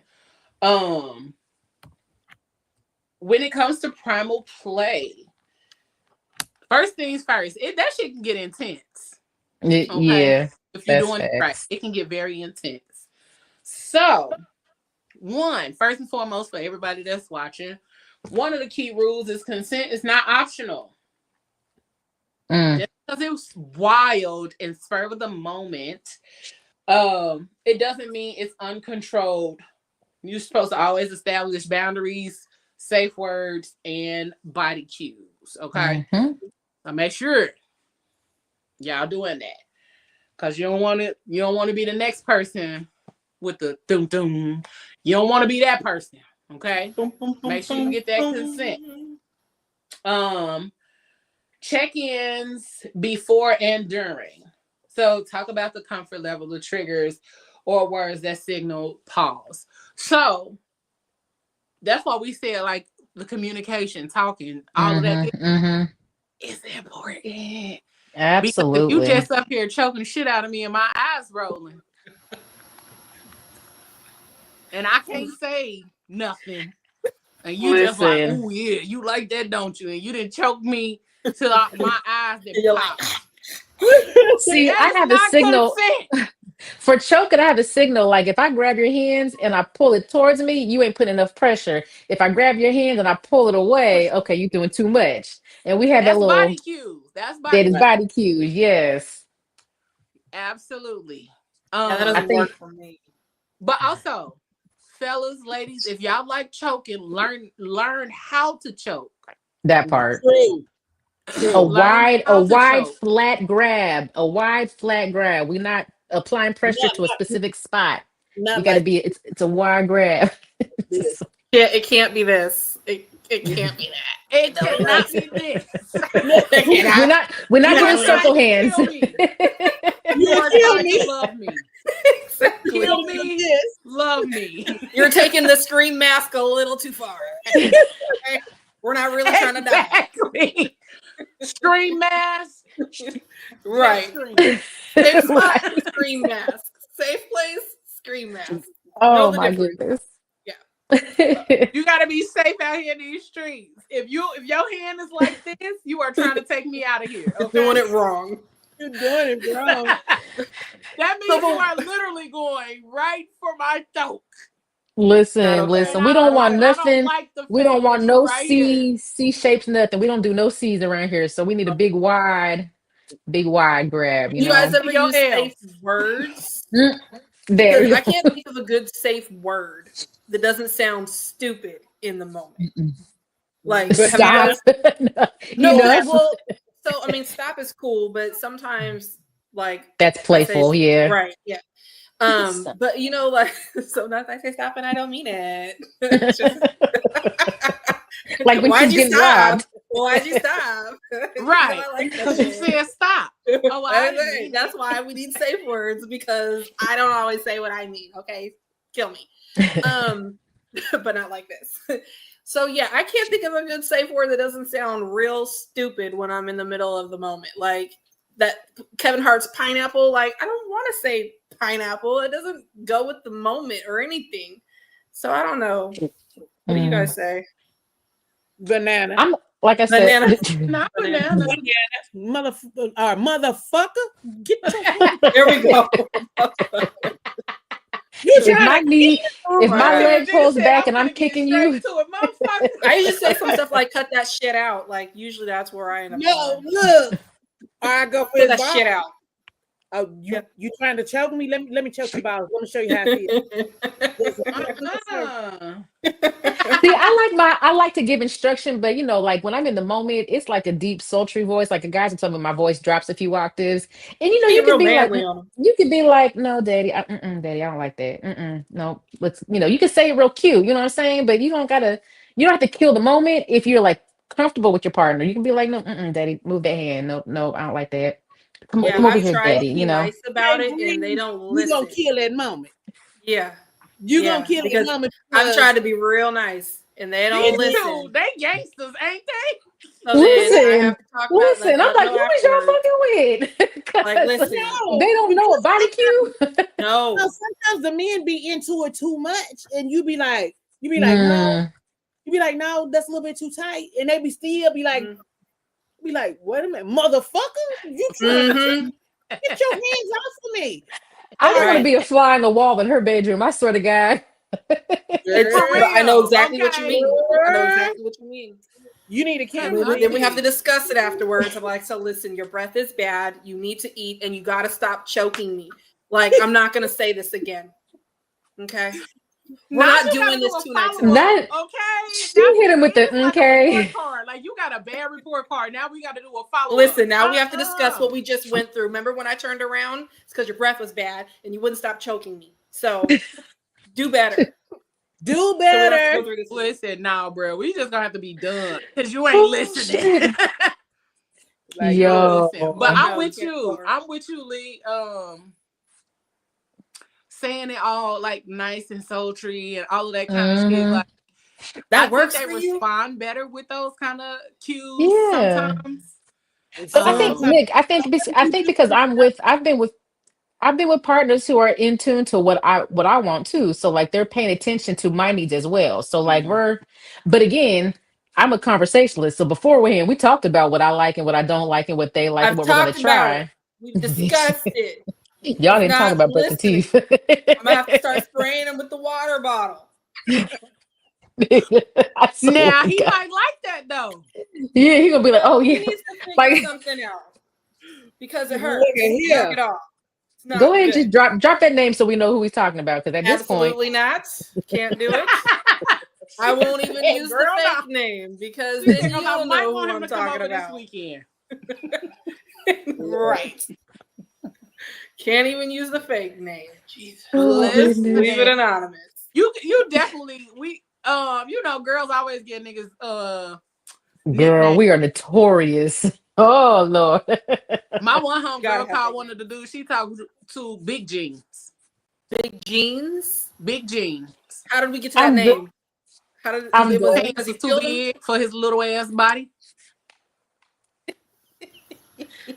Yo, that's the best. I love it. Listen, we don't discuss names on our show too. We got some good nicknames, and they always come from somewhere.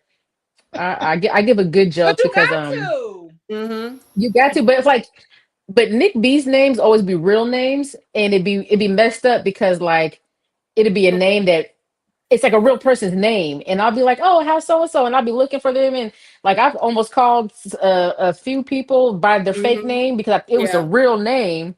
Yeah. So yeah, my names be fucked up. My name's and then so listen, I had told my family. I told my family about this one person that I was seeing, but I only used the fake name with them. And so then when that relationship ended, I referred to this person by their real name. They're like, who's that? And I was like, this person. They're like, that doesn't even look like that name. And I'm like, that's their real name. Yeah. Yeah. My names be fucked up. Oh, I love giving your people fucked up names. Mine have real names and yours have acronyms and stuff. Hella acronyms. They'd be like 15 names deep. Good times. Y'all so funny.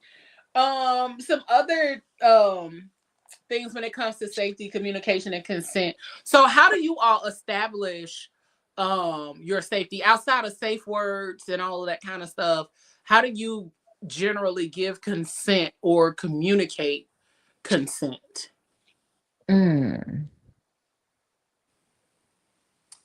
a big vibe person. I think anybody that I've interacted with on that level, we've already discussed it. I can't even get past it. Like I discuss whatever. Like if we have discussed it, we know what's up. And if the energy is there, it pops off top. You know what I'm saying? Like and I feel safe enough. Like if we don't have a good conversation about it, we don't ever even get to that point. So and I'm over here laughing at myself because in my head I'm thinking, I mean, I consented when I tossed my panties across the room. You didn't catch that? Like the fact, like that was me agreeing to this. That's how I know that I'm ready to go. Nick, girl, I don't know that I really talk about it too much ahead of time. It's just, you down. All right. She's not a ahead of time talker. She's like an in the moment person. And I'm like I typically know if I'm not interested in someone. If I don't want to engage with sex with someone, they're usually not coming back to my house or I'm not going back to theirs. Right. Especially if it's the first time, because I'm usually not that kind of girl that on the first date that I'm down to like go have sex under a bridge on the backside of my car after a football. That's happened, but that was so goddamn specific. So, but like on the first time, I'm usually like, oh, we're going to somebody's house. I'm not going to go to your house if I think that it's going to lead to something that I don't actually want to do. But I will go if our conversation has been flirtatious, if we've kind of had an interesting day of, foreplay, communication, stuff like that. But but I've never really flat out said, hey, did you want to have sex tonight? Because I'm okay with it if you're okay with it. Like, I've never done that. Kind of know. Yeah. I think sometimes for me, it is that sometimes for me it's that awkward space because I'll be like, I want to do it, but I don't really know for sure if I do. Because you be like vibing and having a good time, and you be like, I really don't know if I want to fuck you because I don't want it to ruin this moment. All right, fuck it. Come on. Okay, come on. But it's usually not necessarily like a yes. So I'm with you, Nick. Like, we've talked about it. Yeah, but it's not a direct. So this is what we're gonna do next. Like, we've talked about it and we've had all of this conversation or whatever. But when we actually hang out or we are around each other and all of that kind of stuff, there is never really a kind of feels awkward. Like, for me, if I were to talk about it ahead of time and say, okay, so tonight, like, you're coming over, we're watching movies, and then I was thinking, we can do what we want to do, right? So then in the moment, I'm just sort of sitting there like, so do you wanna, like, hell yeah, like, it feels now it feels corny because we've taken this continuity out. Yeah. But see, you got to be able to like feel the energy and the vibe. Like, I'm gonna touch your leg. I might touch a little higher up on your thigh. I might, my hand might go on your shoulder a little bit longer when I talk. I might lean in. Like, you're gonna get the sexual energy from me that's gonna give you the consent. Like, if I'm not close and in your space, ain't no consent. And that's what I'm saying. Like, I wouldn't necessarily go over to your home and be in an intimate space with you if I wasn't already in that frame of mind with you. That's where I say, like, I don't know that I can just sit here and be like, okay, this is what we're doing tonight. Do you consent? I consent. And I know that's the mature thing to do, to, use your words. But I don't know why, bitch. You always gotta make shit sound so like structured, like, sweet. Because it doesn't have to be conversation. She reads directions. She literally read the directions to Uno while we were playing it. I can't with her. When you say have a discussion with somebody ahead of time, there are ways to have sensual conversations without it being awkward, without it being so like black. Like, yes, it's black and white, but it's comfortable. Like, you don't have to be like, check yes or no. Be very cut and dry. Right. But the point, I am a little black and white with that. But I guess my point is that, like, yeah, when you want to engage with somebody on that level without it necessarily being so incredibly laid out. Like, if you're both flirting with each other, I'm like, at some point, if you don't want to flirt, you shut that down, right? And same with, like, you kind of feel those things. So that's why I say it doesn't feel like this formal conversation for me. If I'm into you and I feel like you're into me, and then you're inviting me over to Netflix and chill, we all know what that is. Like, it doesn't have to. And chilling. Because you're trying to get through the movie. I've been trying to get through the movie. We're like, wait, can we first? Give me 10 more minutes. The movie's almost over. Like, yeah.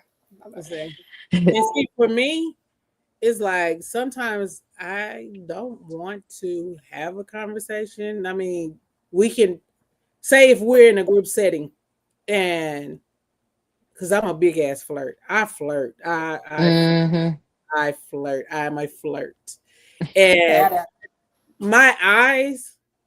A lot of people say my eyes, they tell the whole story. So if I am having a whole conversation with my eyes with you, I'm going to take you down. That part. That part. And it's like, I mean, that was coming. I'll look at you and I'll be like, I'm going to climb that tree tonight. And, we'll flirt. We'll go back and forth. And it's like, it's unspoken, but we both know what's going to happen.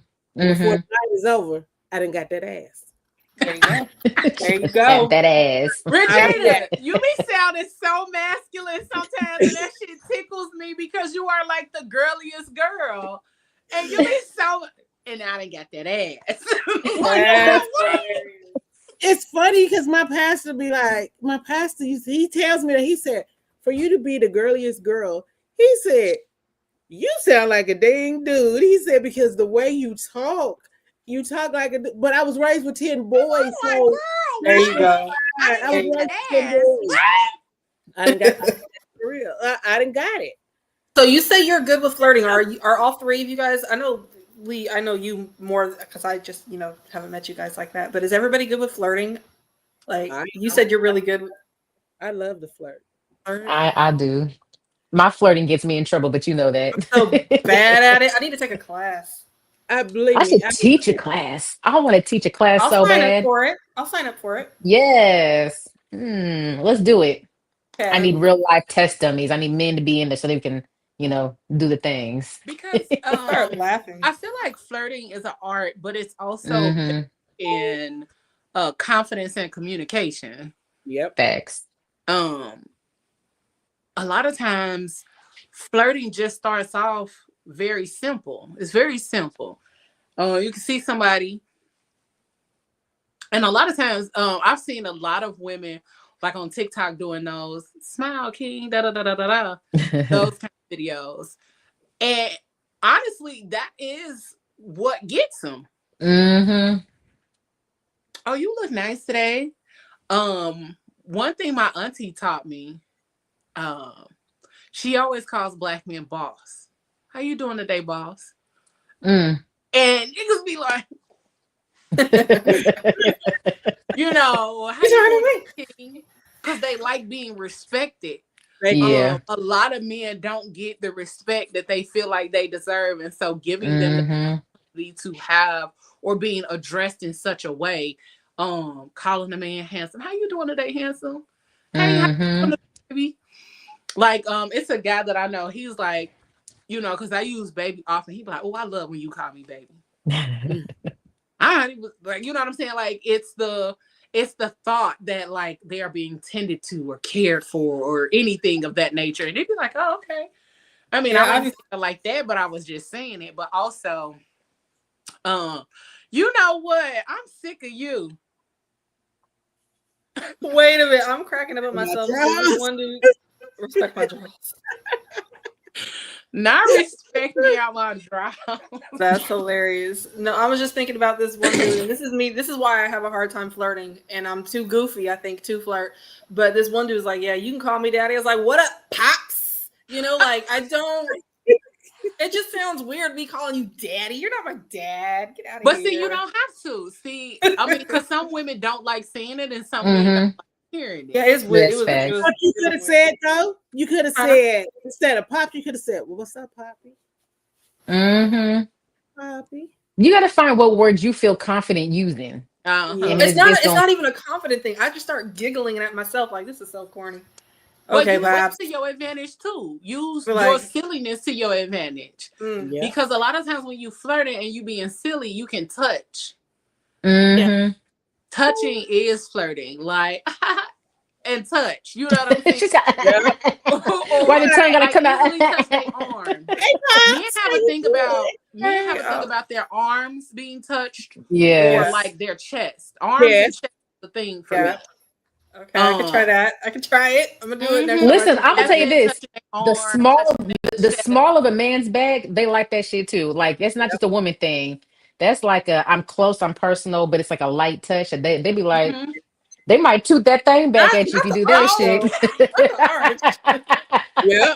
Men be out here arching it too. They just don't be they don't be arching it back into it. Listen, small of it, they like that. Listen, they like from what I've experienced, men like some of the most random things that we don't even think is a thing for them. But like she said, the smaller they back, the smaller they back, or their hands. If you it's like caressing their hands or something.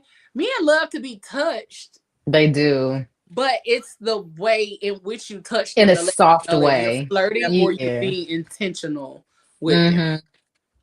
Yep. I know, like for me, what I get stuck in a lot, Nick, and you know this, is that I provide a safe space. I listen. I love to hear men talk and share their stories and tell me stuff. And when they start going, it's an endless conversation. But they love that, and it's like they almost start to look at me differently because they're like, "Damn, I can talk to you. I feel comfortable with you." And I'm like, "Okay." What Pablo say? Respect me out my drawers. Chris, you gonna safety their asses out of their drawers. That's what you gonna do. Call him Mr. Pop Pop. Okay, Pop Pop. Listen. Right up your alley, huh? Hilarious. But men do love to feel wanted. They do want to feel wanted. Yes. They got to chase all the time. Yes. No, listen, the top of the bald head is one of the erogenous zones. Like that's like that spot. There's so many spots where you can just like tickle a little bit and the man would just fall down. I'll tell you what. I'll be tickling Sammy's. You know I do. Strip club. Listen, she's so awkward at strip shows. She literally tickled the stripper. She literally was like, okay, and did this shit to the man. And he's looking like, what? But listen, because he came over to me. And then she crisped the dollar and put it in his drawers. Had to let him know he was getting that whole dollar bill. And then I was like, my God, what lotion do you have on? You smell good. Like, yeah, girl, don't take me to this. She's so special. I swear to God. I mean, like, I felt like in that moment that he probably went through all this work to get nice and lotioned up and smell great. And ain't nobody paying attention to his soft skin. So I was like, you got some great lotion and you're doing a wonderful job tonight. Here's $1. And I did a little tappy tap on his belly button and I sent him on to the next girl. That man probably had a praise kink. That's why he stood there for so long. Probably. He loved it. And he got my last dollar that was in my wallet that night. She's so proud of that. Oh God. I can't. And he probably felt so good. Like, I felt like I did something different. Like, he probably wanted to stop and have a conversation with you. Yes, like I was willing to talk to him in the club. You know, it's like, how was your day today? I know you had things going on before tonight. You know, did you get all your things done on your list today? Obviously, you lotioned up. I think you're doing a wonderful job. You used a good moisturizer. So. Mm-hmm. I was like, is this jojoba oil? Like, what do you have on? where can I get some? She gets on my nerves. She gets on my nerves. So one more thing before we get into this conversation about this test. Outside of like safety, communication, and consent, of course, there are the comfort zones. So knowing where and what your person likes, knowing that that they may not be okay with biting, being restrained, or the intensity of whatever it is that you all are doing. So communicating those things. If you like to be bitten hard, say you like it hard, but also you don't have to always say that. You don't have to say, I like being bitten hard. If they bite you, or you could just say, I like being bitten. They bite you and you want it harder, you can always consent. Oh, you can bite me harder. You know, you can always add on to give more consent and things like that. There are different power dynamics in primal play. So when it comes to if one partner tends to take charge and then the other one is like, you know, you got to make sure that the consent is there. Even though we've all literally said we really don't be having conversations about it. Oh, I'm gonna work on it. I'm gonna work on that. My cue is and then emotional readiness, making sure that your person is ready for primal play. Because sometimes primal play can stir up old emotions or traumas and things like that. So you have to make sure your person is ready for those kind of activities and ready to participate. But you also have to be emotionally in tune or an emotionally intelligent person to know that if it gets to that space, then you know when to back up or stop. Yep. And then lastly, aftercare. You gotta have because niggas, aftercare is important. Okay. All right. So, aftercare includes grounding and reassuring. Okay. Grounding means bringing your person back down, getting them calm, getting them relaxed, getting them back to themselves. Yes. Reassuring them. You did a great job. This was a good thing. Blah, blah, blah, da, da, da. Getting them all of that good stuff. Yep. Hydration.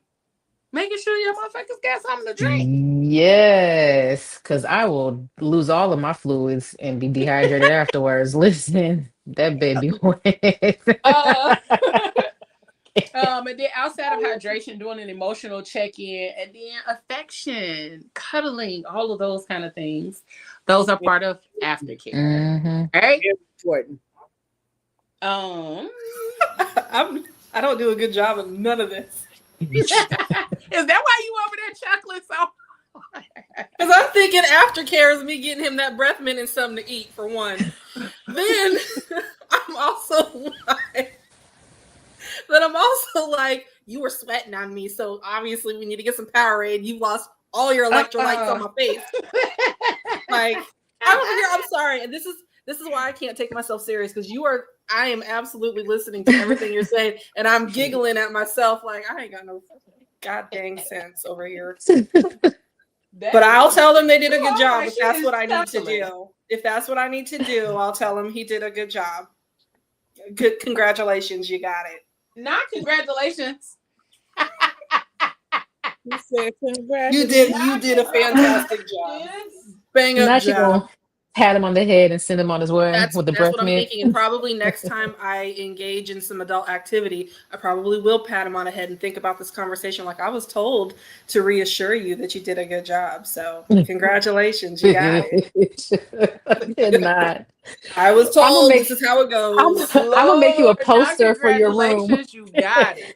I'm gonna make you a poster for your room with the checklist, so you can look up and be like, "Okay, I did that. I did that. I did that." I did this. Oh, wait, we got one more thing to do on the list, so she won't forget. Now that'll be some funny shit, because she'll be like, and she would too. I said that. Okay, I'll just put some stickies on my noteboard or on my headboard. So every time I do one thing, I'll pull a sticky down. Like, okay, we did this. We did this. Did you get water? You're good? Okay, got that. Oh, you did a great job tonight. Wonderful. You are so literal, and that shit tickles me. I'm cracking up. That tickles me. Yeah. Oh god. I'll let them know they did good. Oh. So the other thing that we were talking about earlier in this show, we said the test. We didn't tell y'all what it was called. Yes. Test. Okay. So I'm gonna put the link in the chat, so you guys, in the comments, so you guys can take the test when you are ready. And you gotta share your results. And you gotta tag everybody. I want to see this. I love this. If you guys are in the Fat Girl Chronicles Facebook group, we do have a chat that is like a side chat, and it's called PGC After Party. So if you join the after party chat, then we can discuss this in there. We'll also post it in the group as well, because that way you guys can share your results and have the conversation with us about all of this good stuff. Mm-hmm. So for me, I ain't going first. Somebody go first. I'll go first. I love my test results. So I'm 100% rope bunny. Come on, bunny. I love to be restrained. It's not that, well, the 100% is that's it was higher. It was high up on my list, but it was never 100%, but it's 100% now. 98% voyeur, 93% switch. All of these are pretty like high up in these numbers. Experimentalist, submissive, exhibitionist, primal prey, dominant, non-monogamous, vanilla brat tamer. So those are like my top numbers. Oh, so yeah. I was excited because the first time Nik B is actually the one that gave me this test, because she got this from the guy with the contract. And we never talked about my guy with the contract. Oh, we did not, but she had a guy with the contract. But when we took the test, I was very vanilla, because I was like, I don't know how to answer these questions. The second time I took the test, vanilla dropped, and it was like very more, and then the more that I like did some things and experimented and learned myself and learned partners and, got more comfortable with the test and honestly answering, the numbers changed. And I was like, yeah, I like that. And I got to go back and add spitting in there now, so. Yeah, because now you like that too. I like it now. Yeah. I ain't mad at that. Yeah, it's funny. The guy who gave it to me, he'd be so interested to know that his test has been like shared around so many times at this point. But I remember when I first took the test, much like Leigh, my top score was vanilla. And I like to say that I'm now more vanilla with some sprinkles because I can't find my results. I don't know where they went.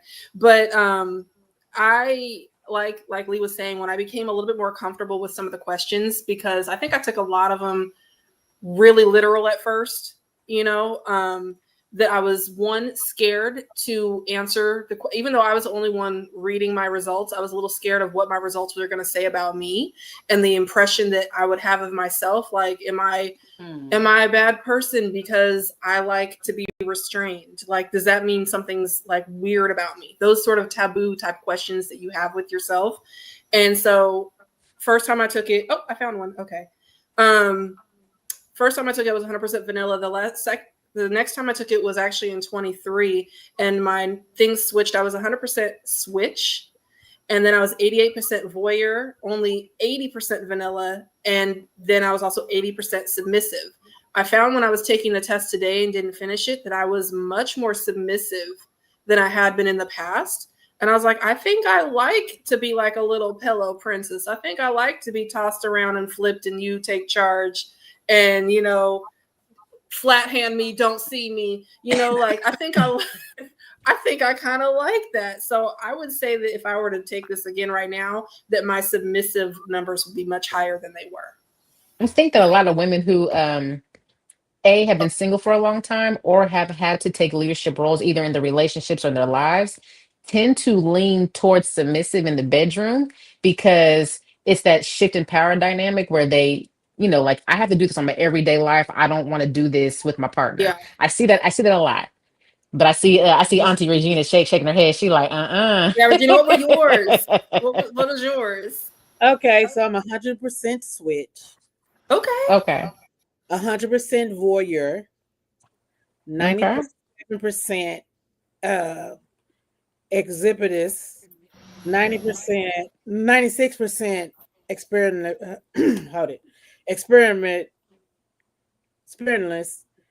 93% rope bunny.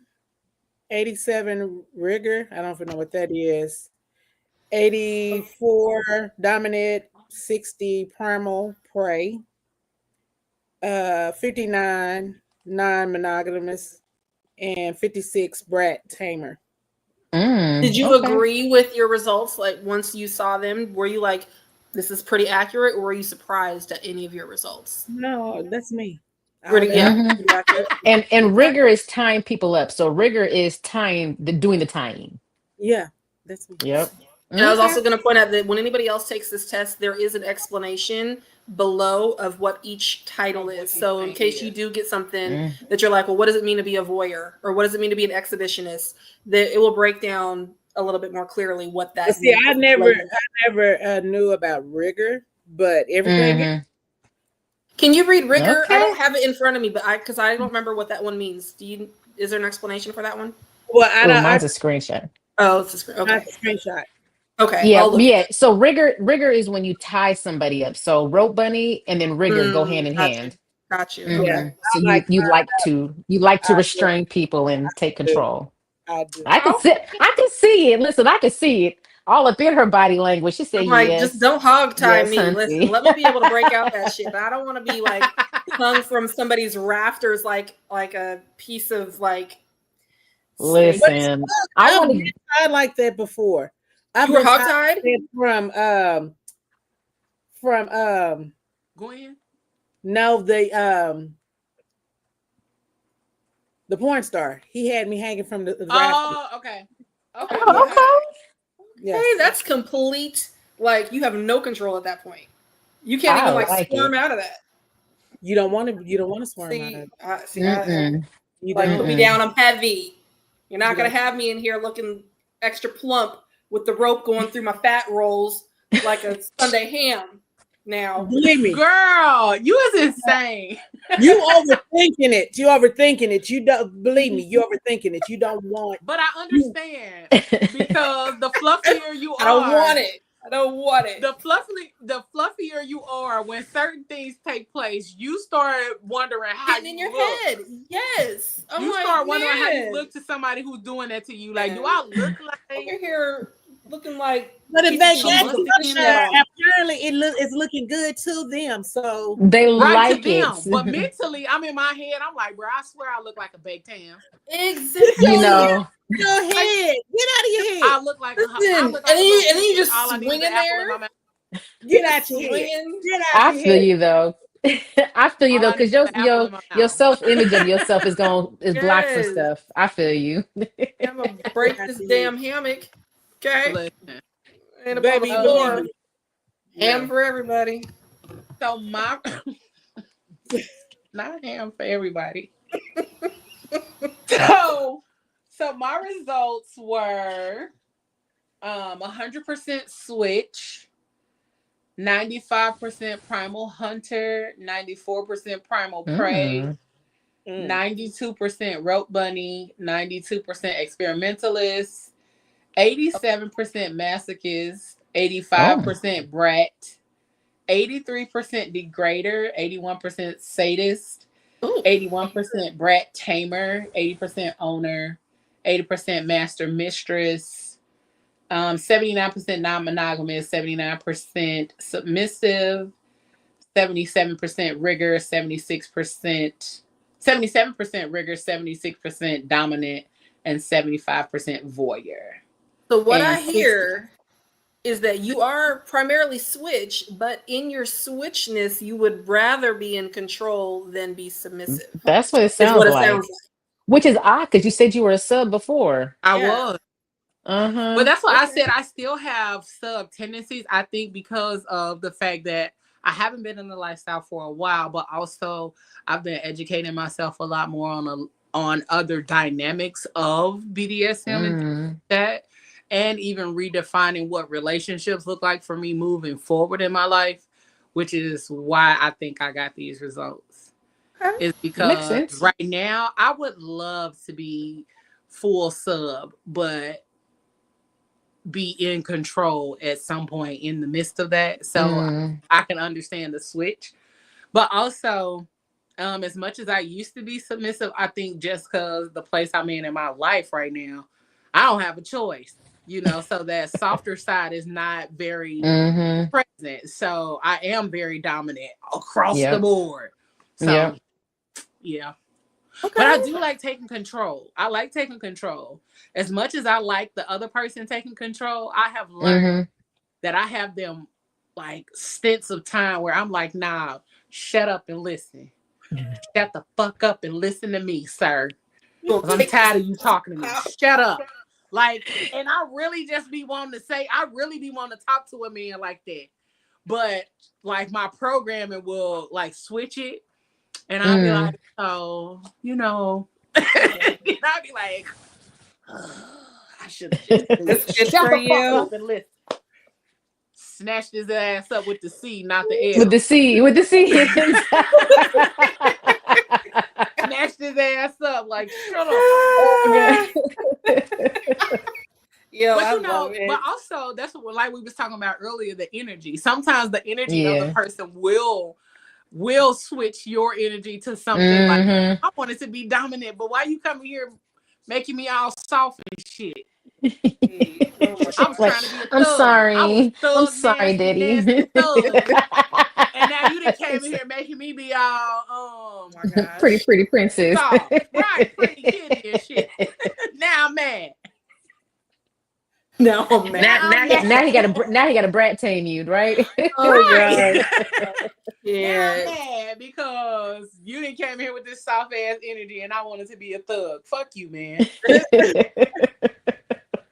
Fuck you. Insert jazz music here. Right. Just respectful as hell. Like that's that training. Respectful as hell. Fuck you, sir. Oh my gosh. Respectfully. Respectfully. If you feel me though. If you feel me. But I also have recognized, like when I saw this 85% brat, I chuckled so hard. Because I be ready to brat so hard. Yo, I brat big time. I'm I be ready horrible. to brat so hard. I need an example. What do you mean? Tell me. How does it go? I'm a brat. Like I noticed this more recently in more recent situationships that if I don't get my way, I literally pout. I was like, I had to catch myself. I was like, bitch, are you pouting? And I was like, oh, let me suck my lip in real quick. But I kind of want him to do something. But I'd be like, okay, I'm pouting, but do something. I'm testing you. Please do something about Right. this. Something about this. Do something to make me not pout. Do something to Right. make me feel better. Okay. You feel me? Because I'm really up here pouting for a reason, sir. Handle me. That Okay. part. I need some attention ASAP. What my friend used to say, attention me. Ooh, What are we doing? I like that. I'm gonna start saying that. Attention me too. Just gonna get a random text message. Attention me right now. For real. Because what are we doing? Why am I not getting attention? Why are you not? Mm, What is it? I don't like this space. Do that. mm.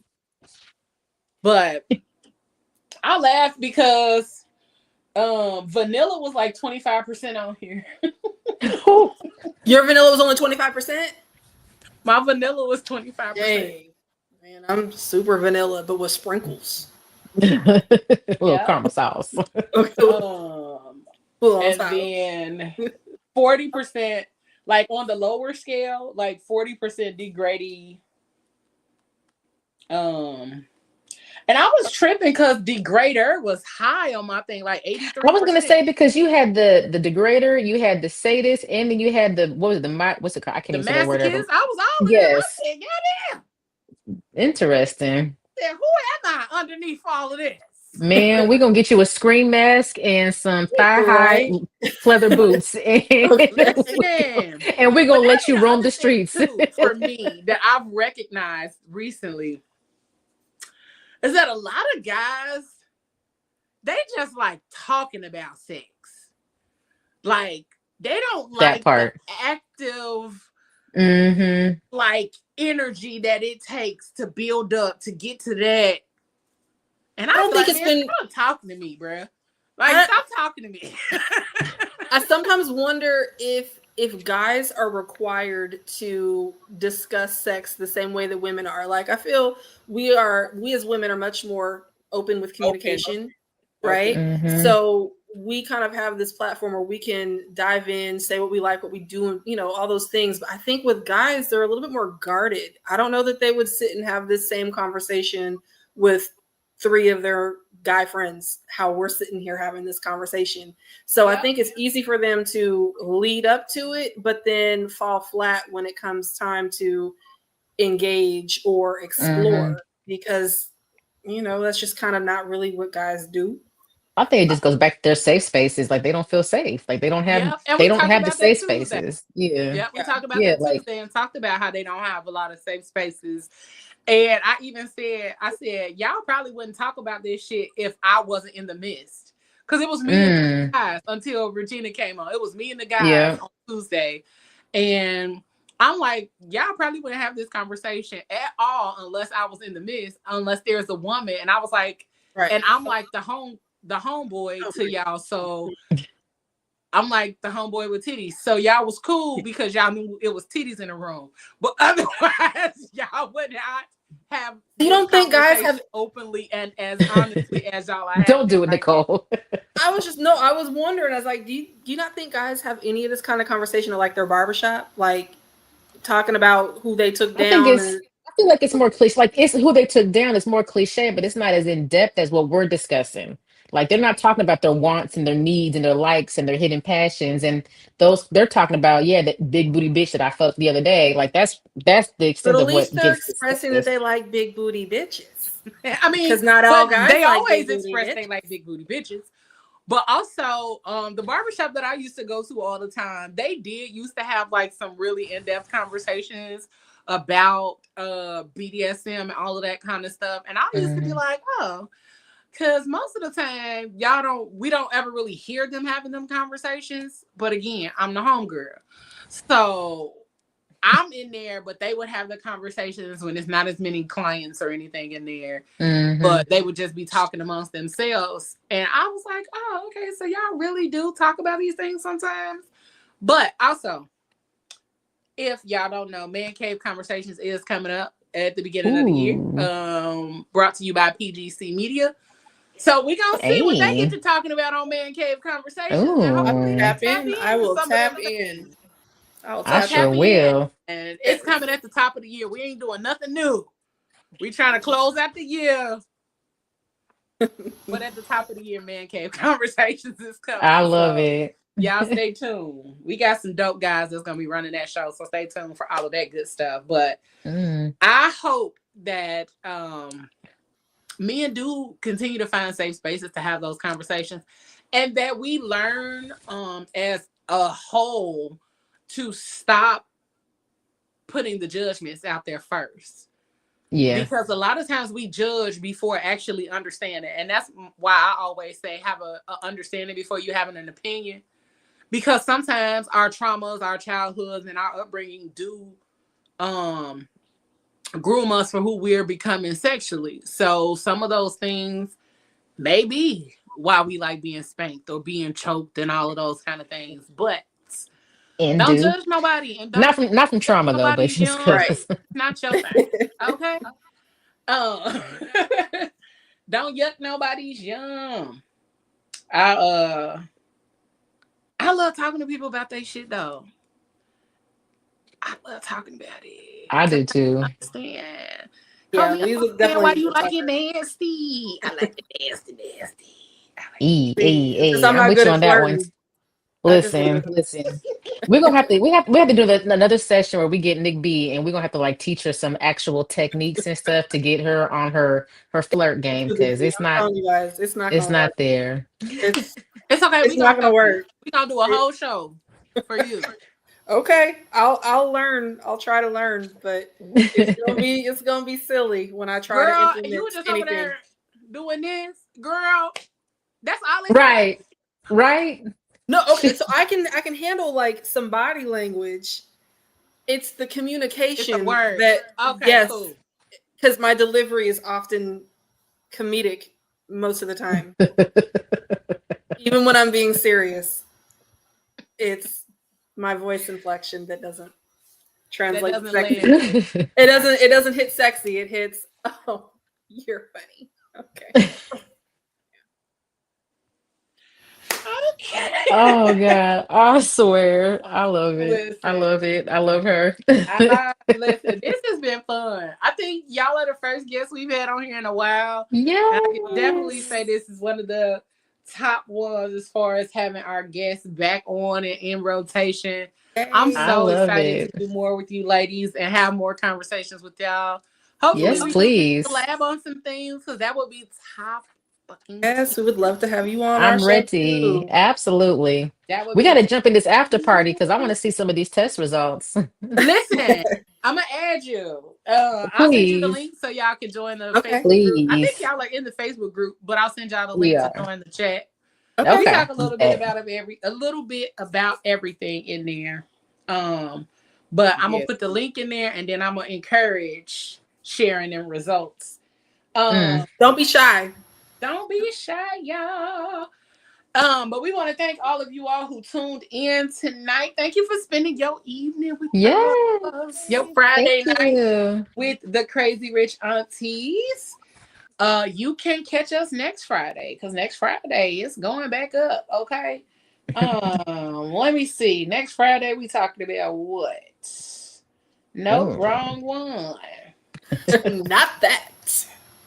Next week, we talking about whispers, moans, and other. I need to come on this one too because this one is my shit. I love that. Listen, we talking about the sounds. These are the sounds, not the signs, but the sounds of love making.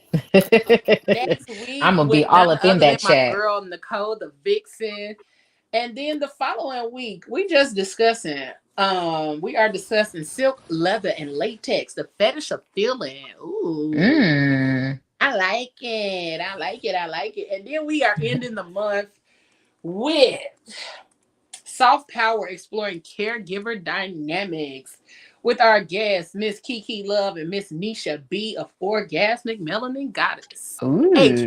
HOMG. Right? That sounds sexy. So we got plenty to talk about, and it's gonna be a good time. But make sure y'all connect with our guests. So if you got your phone out, don't forget to hit that QR code so you can follow. Bitch, we cute. I know. I was just like, looking like us, looking like yourselves. Yeah. You can follow each of them individually and follow the podcast. Make sure you check out these ladies. They have an amazing podcast. Once again, if you didn't catch the name, it's Dirty Rose Podcast. I love the name. Make sure you check them ladies out. Go watch all the things and tune in. They have some amazing conversations. I've checked them out myself, and listen, they are, I mean, as you can see, they're hilarious, okay, as well as informative as fuck. So make sure you tune in and tap in with our guests from tonight. And then, you know, like always, we will be back next Friday to get in on another conversation, having another amazing time. But y'all know what I say. Whatever you do, keep it grown, keep it sexy, keep it classy, and always keep it spicy. Want to wish you a good night from PGC After Dark and the Crazy Rich Aunties. We hope you have an amazing weekend. And make sure y'all go like, share, follow, and subscribe to the YouTube channel for PGC After Dark and PGC Media and the Fat Girl Chronicles. All right, y'all? We up out of this thing. We appreciate y'all to the fullest. Is that the right one? Bye. Nope. But I'll put the link for the test in the after party chat, and hopefully we get to see some results. We love y'all. Thank y'all for tuning in, and we will see y'all later. Bye. Trust. Dependency. Love. Respect. Passion. Pain. Intimacy. Pleasure. I sit here stuck inside my head, remembering you and I analyze all those things you said. You told me you loved me, you kissed and you hugged me, then you smiled and look in my eyes and tell me that